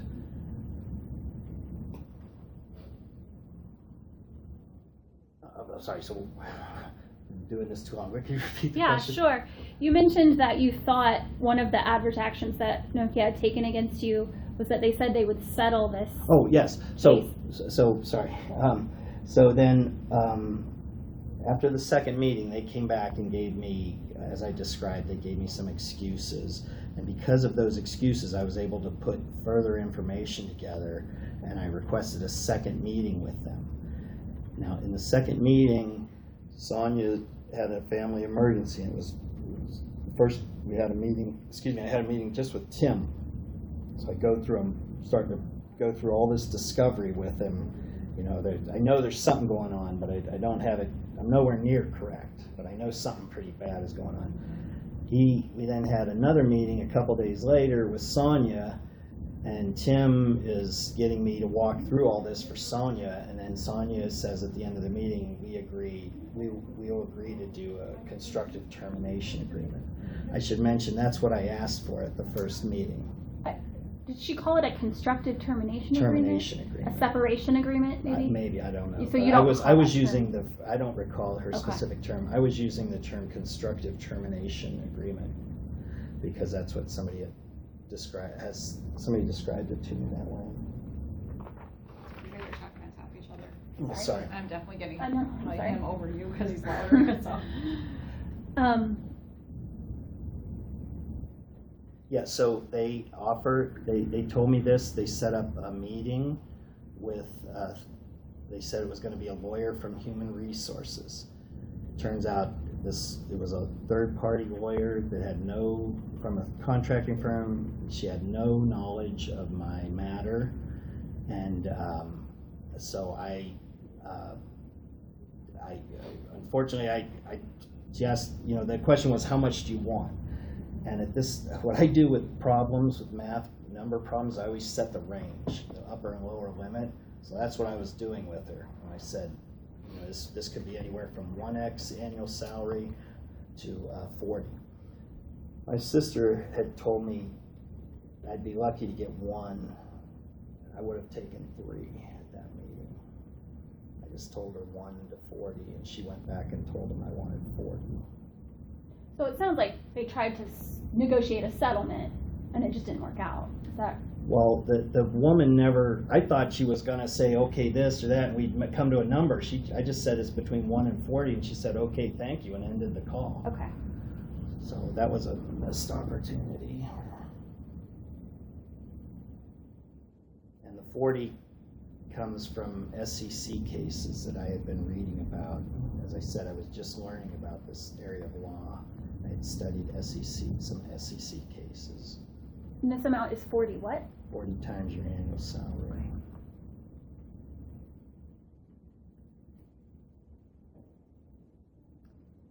And you also mentioned being locked out of the campus and your laptop while on short-term disability? Yes. Can you tell me about that event? Well, so this is the key event where I discover that Chris Miranda is involved. And that day, Sonia and Tim, they had not responded to me. I had been asking for another meeting, and then they responded to me after that, and they said they would set a meeting up in a week. They said they were both going on vacation. They would set a meeting up for a week from hence.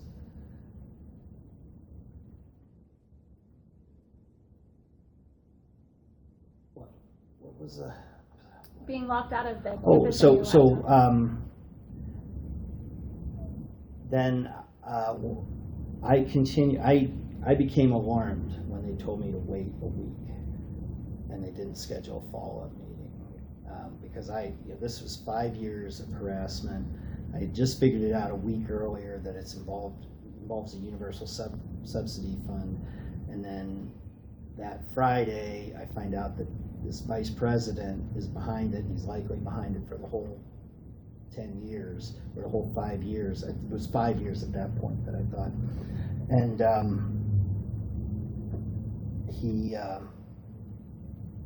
so I continued to send out email of my discovery. And Wednesday of the following week, I was locked out of the campus and my network and my laptop. And what was the reason that was given to you for being locked out of campus and your laptop? I was continuing to send out email about an ethics complaint that had been closed. Did anyone tell you that your lack of access was because you were on short-term disability and you weren't supposed to be working? Yes. Do you not believe that? Yes. Sorry, that was a bad question because the answer wasn't clear. Do you think they were telling you the truth? No. And why don't you think they were telling you the truth? They locked me out because I was making rapid discovery on this matter. They hadn't locked me out in 4.5 months of time. By the way, there's a threat to the benefits on that August 31st. I think that's going to be a pretty substantial point if you want to go over that. Are you aware of anyone else who was permitted to retain laptop access and campus access while they were on short-term disability leave? Yes. Who? Brett Behrens. And he wasn't required to go to IMX testing. Of course, the employer, his doctor probably cleared him to go to work. So strike that last part. But Brett Behrens had laptop access all the way through his 6 months. Anyone else? No. Did Brett have campus access? Yes. As far as I know. He would have told me if he didn't. Because when I told him this, he said that's BS because they didn't cut my access off.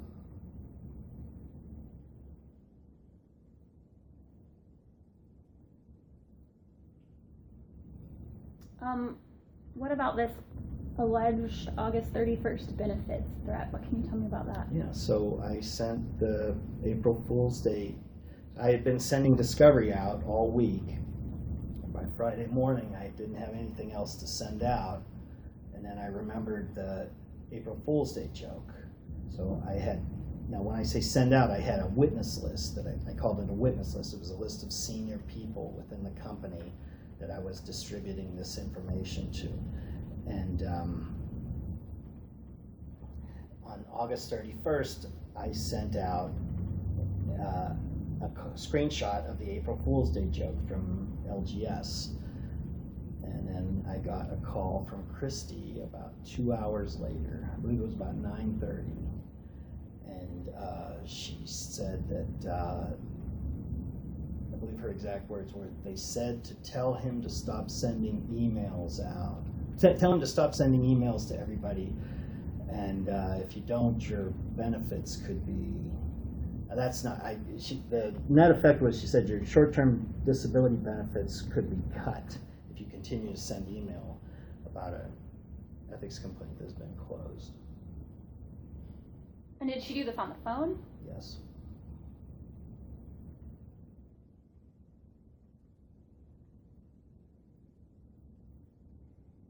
Did she ever retract or clarify that statement, or did she leave you thinking that your benefits would be cut if you kept sending emails?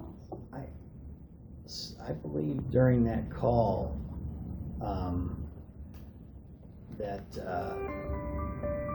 no, I don't recall if she ever retracted that. Oh, no, she sent me several letters. She told me verbally and in writing that my benefits were safe, and she also told Kara. Okay. She called Kara and told her that. So Sonia and Chris have clearly realized they've made a mistake at this point. This is a serious, I believe this is a SOX 806 violation. Could be wrong. Threatening an employee, direct threat to an employee. But once you complained about it, she clarified in writing that your benefits were I don't safe. think I complained. I realized it was a wet noodle threat almost immediately, and I think I told somebody else about it. I guess I can tell you it was Brad, and he said, "Well, it's got to be Chris Miranda. He's the only one that could have authorized that." And so then I subsequently went through LinkedIn's, all the people I knew on LinkedIn. There's, I believe, 90 people at the Naperville campus. I knew about 5 of them. They were all worker bees like me, member of technical staff, except for Chris Miranda. Chris Miranda is the only one that could have got the LinkedIn email and password from Riley Sanford, and then sent me that. Either he or Chris did it. They sent it from their home, and that night at 1 in the morning. And Riley is just an unknown recruiter. Yeah, he's just a recruiter that they contacted to use. But you said you knew this was a wet noodle threat about your benefits right away? So it didn't deter you from continuing to... Yeah, and initially, so they said they would agree, and I was relieved. Like, okay, I thought we were going to go back to talk about the X number again, but then I became suspicious of, this, you just sit tight and wait for a week. Maybe I got, too nervous there, but I would also like to point out they could have contacted me again, and we might have got this settled right then. But, so in any case, I realized that Chris Miranda has been kicking me in the head for 5 years, and then I don't know, I proceeded to, I'm not sure what I did from that point. I was just still coming to understand the OSHA process at that point. And then what about in 2017, the internal blacklisting? What evidence do you have of blacklisting? The fact that I couldn't get any responses from any hiring managers to jobs that I was well qualified for. And how many jobs did you apply for that went unanswered? I would guess on the order of 30 to 50 over the course of the last 9 months I was in the test group. There's a internal site, you read and you click, and so I don't have an exact count. That's an internal Nokia site? Yeah. And you said you made 30 to 50 applications? A large number. Yeah, something on that order. Did you get any responses? Well, there was one job for a writer at Bell Labs, and the manager, one or two responses to me, and then came back and said it was only open to local candidates.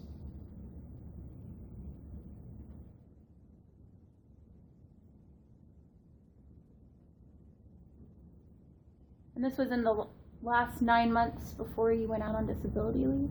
No, this was in the last 9 months that I was in the test lab. What would have been the dates of that, roughly? July 16 to March 17.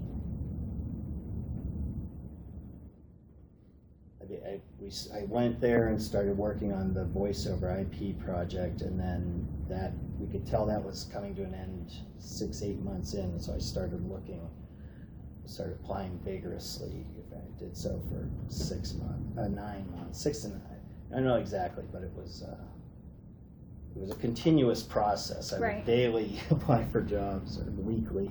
And then you ultimately got hired by the person with whom you had a personal connection.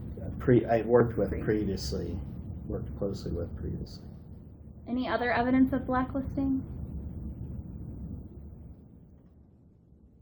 Which year? I mean, it's really the bad part is the early years, 2010, 11, and 12. All of my major intellectual work is spiked, and I am relegated to 3G maintenance work. And why did you think this was blacklisting? Well, because if you don't continue to work, the career advancement is to move into 4G. 3G is going to go away. So I was trapped in 3G, and then eventually it went away. But it didn't go away. It's still there. It's just not the primary system. There are still people doing the work that I was doing. Are they blacklisted? I have no idea. Any other evidence of blacklisting? Well, as I said, the neural network that I submitted to that Nokia-wide forum.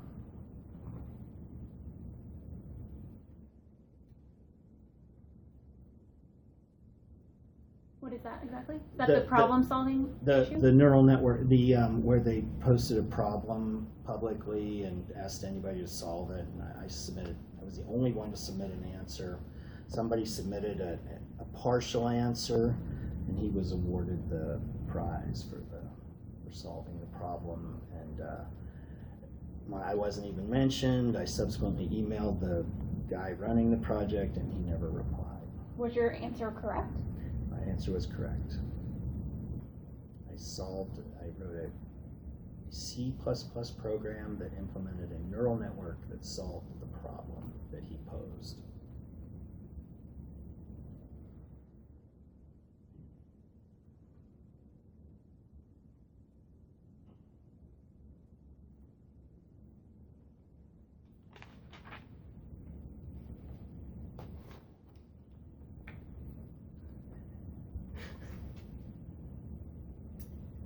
Have you ever taken any other sort of disability leave at Nokia besides the one in May of 2018?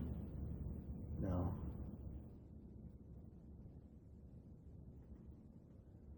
son was in the hospital as an infant, and I took a week off, but Carl, it was gonna be, no, that would have been a hardship. Yeah. But Carl just let it go anyway, so, no, I've never taken any other leave.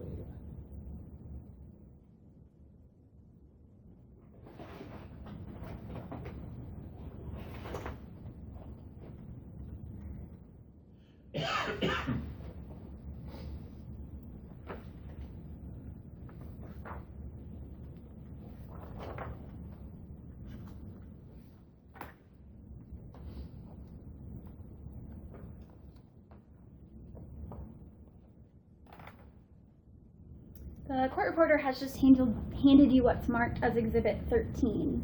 Yes. Do you recognize this document? Yes. What is it? Initial disclosures. And were these served by you in this case? Yes. They were served to me. Is that what happened? They were served to me in this case? Served upon me? Well, these are your initial disclosures, correct? You created the content of this document, didn't you? But you served me with questions, I thought. Didn't you? Yeah, you sent me these questions. I believe. No, you didn't. This is standard Yes. legal. Okay, my bad. Yes, so I wrote this. This is mine. Okay. This is part of the statute.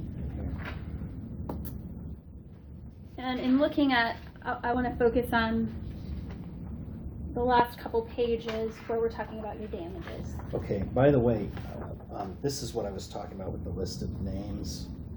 Yes. Here's the list of names, so there's some more in here. You want to go back. Okay, yes, the damages. Sorry. Well, first, at the time of your termination, what was your compensation from Nokia?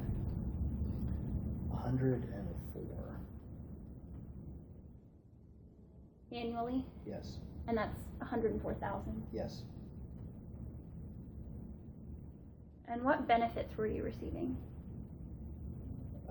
Health, the standard corporate benefits that anybody would receive. And then there was annual bonuses. Those had averaged on the order of 10,000 each year, several years.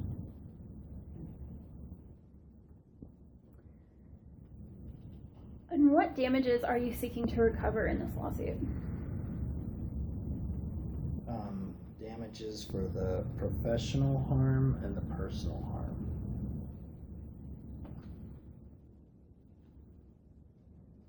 And what are those amounts?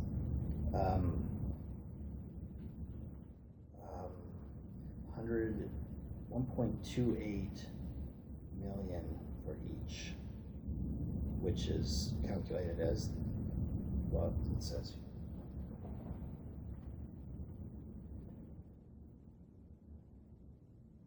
And how is that calculated? Well, I take my, actually that says salary, that should be total benefits. I take 128K as a total compensation, including benefits and bonus. And then I say that there's 10 years of harassment. And then and I ask for that and damages. And then for loss of career, I am conservatively requesting 1/2 of my annual compensation times a 20-year expected work span. And the precedent is 100%. So I could ask for more, but I'm not because I've been planning to work at something, hoping to work. That 50% number, I think I told you it comes from, my plan was to get a high school teaching certificate. I estimated that my total compensation would be roughly half of what it is now. I believe I have no chance of working in telecom, which is my career and my field of expertise from this point going forward. And why do you think that? Because I've described evidence of widespread collusion within the industry between multiple public corporations. So I think it would be completely plausible to then assume that I'm not going to be in good favor with any corporation in the telecom, anybody that's doing telecom. Have you applied for any new jobs in the telecom industry? I've applied. I applied for a couple jobs, not in telecom. I applied for a computer programming job, and got to the interview. And who was this job with? I can't remember. It was a company that makes what are called real-time controllers for automotive systems. This is a subset of computer science called real-time that I'm particularly good at, so I might do that possibly in the future. Bear in mind, though, we're talking about a job that somebody out of college or with 5 years experience would get. I'm not going to be going in as a senior architect anywhere. Do you have records of the jobs that you've applied to? It'd be an email. And have you produced those records in response to our document request? No. Do you intend to produce them in response to our document request? I certainly can. I didn't specifically, I don't recall seeing that specific demand, but I would have no problem doing that. I would have done that if if it exists, you don't have to show me. I'll go home and, so anyway, in the interview, then it got to the point where we start talking about this lawsuit, and that I think kills the job prospects. Why do you think talking about this lawsuit kills job prospects? So I'm applying for a job, $60,000, $70,000 a year, and I'm in a lawsuit, $2 million.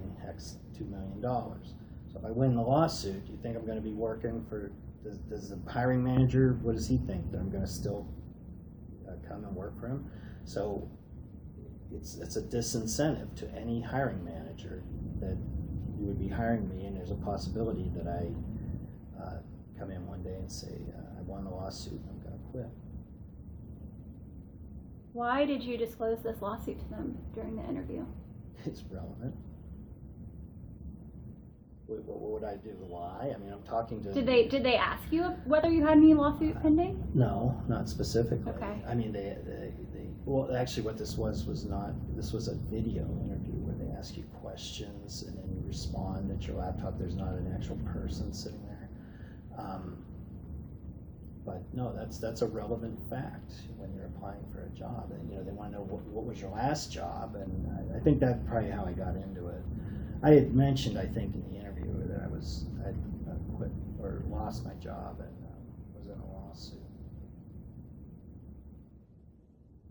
Have you applied to any other jobs besides this automotive technology job? Yeah, a couple here and there. Okay. But after that interview, I think that put the. I mean, I'm just wasting my time and their time, I think, at this point. So you haven't applied for any jobs since that interview? Well, I don't know specifically. I may have, but I'm not actively applying for jobs at this time. And you will produce the documents that show your application to jobs? Yeah, I can go through and find you some records.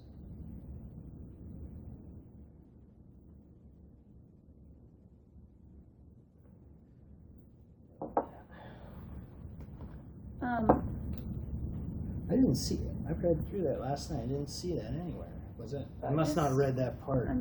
For the record, I'll figure out. Was that in which part was that? would have been in their request for documents. Okay, I might not have read that part last night. I asked filled in some more.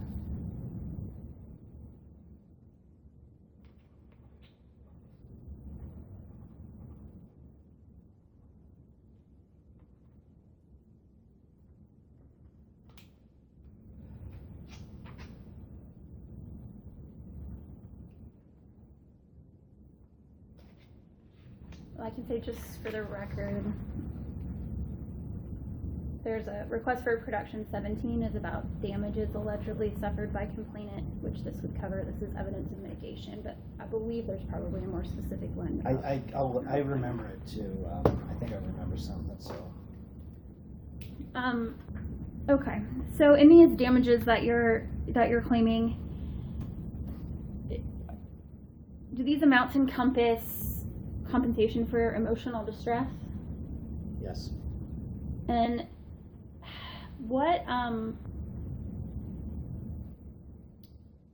are you going to prove the amount of that emotional distress in court? What evidence are you intending to use? Well, I give this list of medical professionals. And who are they? They're listed here on Exhibit 13.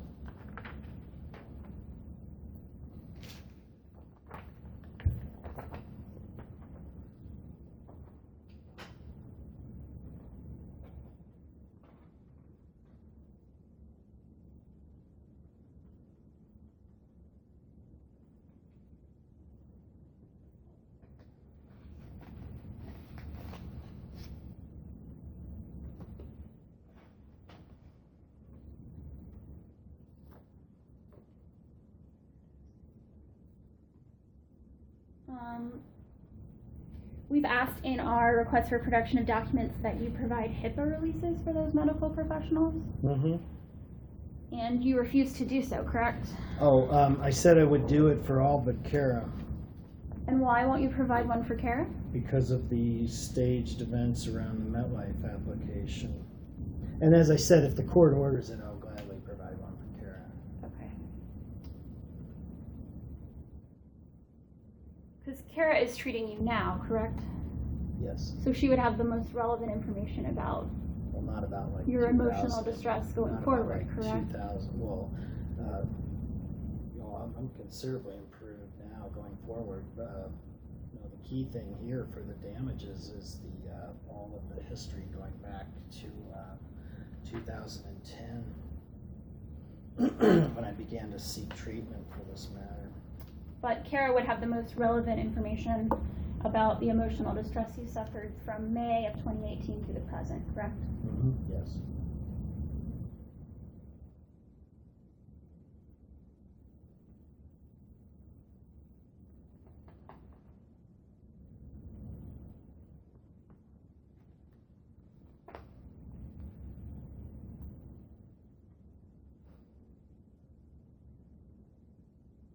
I think you've mentioned, and maybe in your initial disclosures, that you believe that, or I guess that you're refusing to sign this HIPAA release because you think the doctors will discredit your whistleblower claim? No. You've never said that? Okay. So you're not concerned that Nokia is going to try to use these doctors to discredit you? Nokia set up the October appointment with Kara, and that's why they want the HIPAA release for Kara, and they don't care about these others. Now, you're entitled to the HIPAA release in terms of damages. So, as I said, I'll provide you for everyone but Kara, and if the court orders me to, I will provide you one for Kara.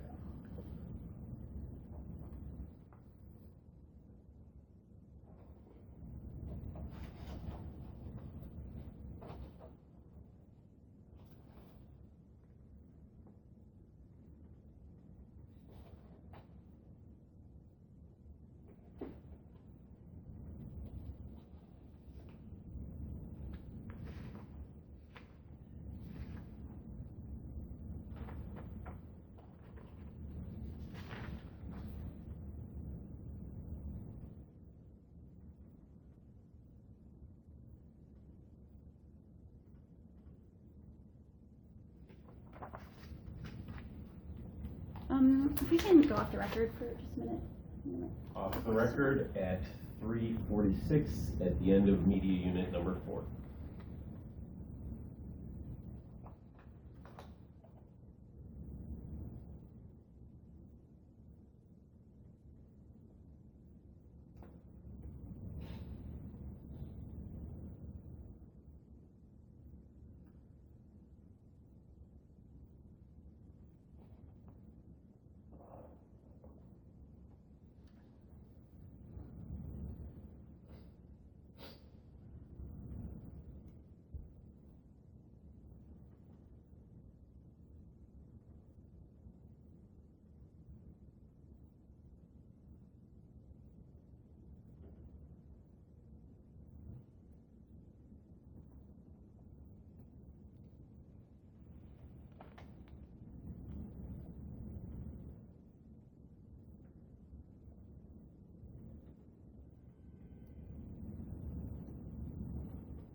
If you're ready, I'm ready. I just got a couple more questions.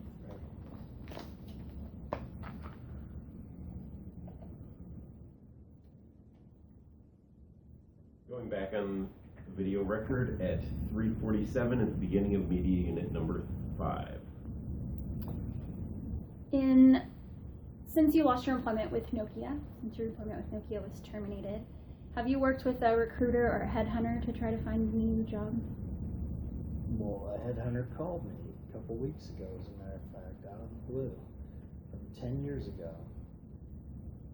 that I had submitted an application to 10 years ago.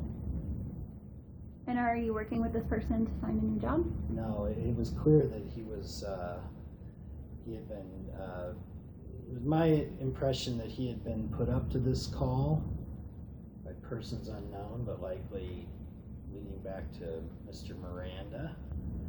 That's his real name. And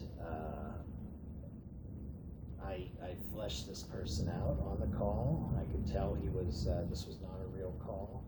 He said goodbye, and then I subsequently sent another message to him where I repeated the message I said to you approximately 6 weeks ago, that they settle this case, they will likely never hear my name again. But if they don't, it's just going to keep getting worse for them. And he didn't reply to me any further. So that was staged. Have you worked with any other kind of job placement agency? Don't believe so. No. I mean, I've looked on LinkedIn at times, but no, I haven't made contact with anybody and had them engage in any activity. And at this time, you said you're not currently looking for other work. Well, I'm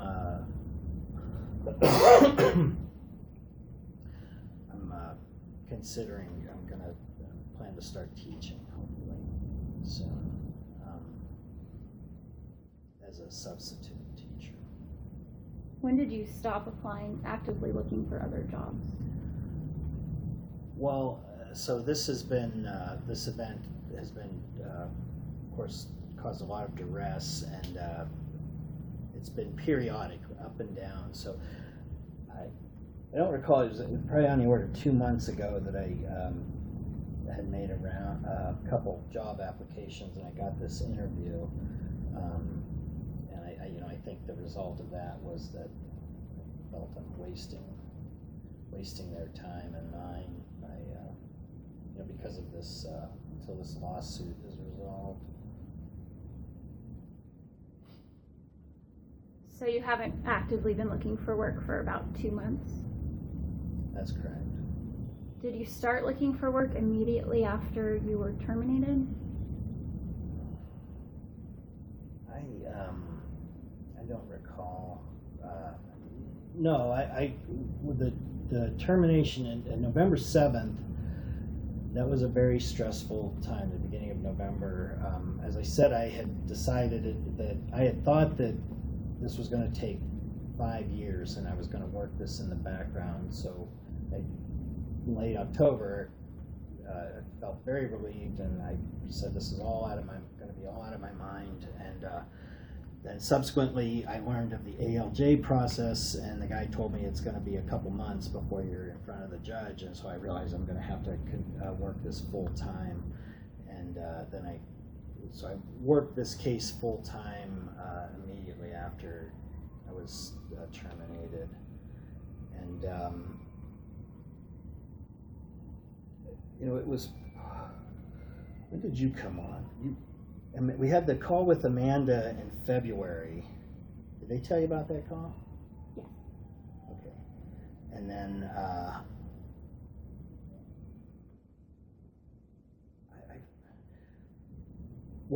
they were going to settle. So we were going to settle. That was very duressful. And then I never heard why we didn't settle. And then I would say, I'm just after I finished Exhibit L, after we didn't settle, I began writing these new documents, and I've been recently telling people that I think I have the majority of the work done for this case, and it's not going to require very much of my time going forward. So I'm in a position right now where I'm, like I said, I'm going to start substitute teaching and maybe pick up an adjunct professor, a couple classes somewhere. But when did you first apply for new jobs after your termination? I don't recall exactly. I know that, as I said, a couple months ago, I applied for a couple jobs. And was that the first time you'd applied for work since you were terminated? Can't remember, but what I'll do is go through my email and can give you some hard dates, because usually you get an automated reply. I haven't deleted them, but what I have I'll send to you. Did you ever apply for Social Security disability? I did, but I didn't complete the application.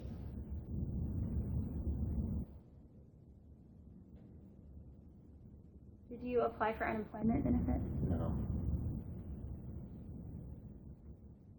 Not eligible, is my understanding.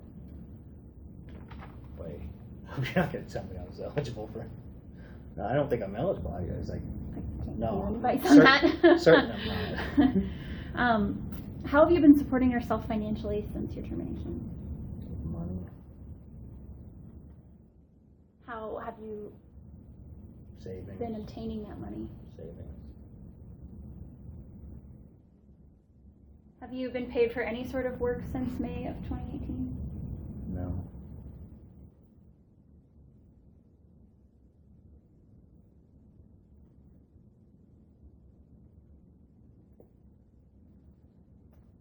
Okay, that's all I have for today. I will note that at several points we disagreed about discovery, whether you would provide certain information. So I want to state that we would like to hold the deposition open until we get a ruling from the judge on those outstanding discovery issues, and we may reconvene for additional questions at that time. Do I get to keep these? No, they stay with the court reporter. You had asked for signed copies of my... So like your testimony here today was under oath, Yeah. the interrogatories are supposed to be notarized and signed, the written discovery All right, responses. so print out what I've sent, notarize it, and send it in. So I'll that do it's like testimony as well, Okay. just so that you're attesting that it's truthful. I sent you the updated one with a little bit more information, and I will have that notarized and signed. Perfect. And then we'll address the remaining discovery issues with the judge and come back once we have a ruling there to the deposition. All right. Very well. Okay. Okay. All right. We're going off the record at 3:56 p.m. This concludes today's testimony given by Kenneth Delsignore. The total number of media units used was 5 and will be retained by Veritex Legal Solutions.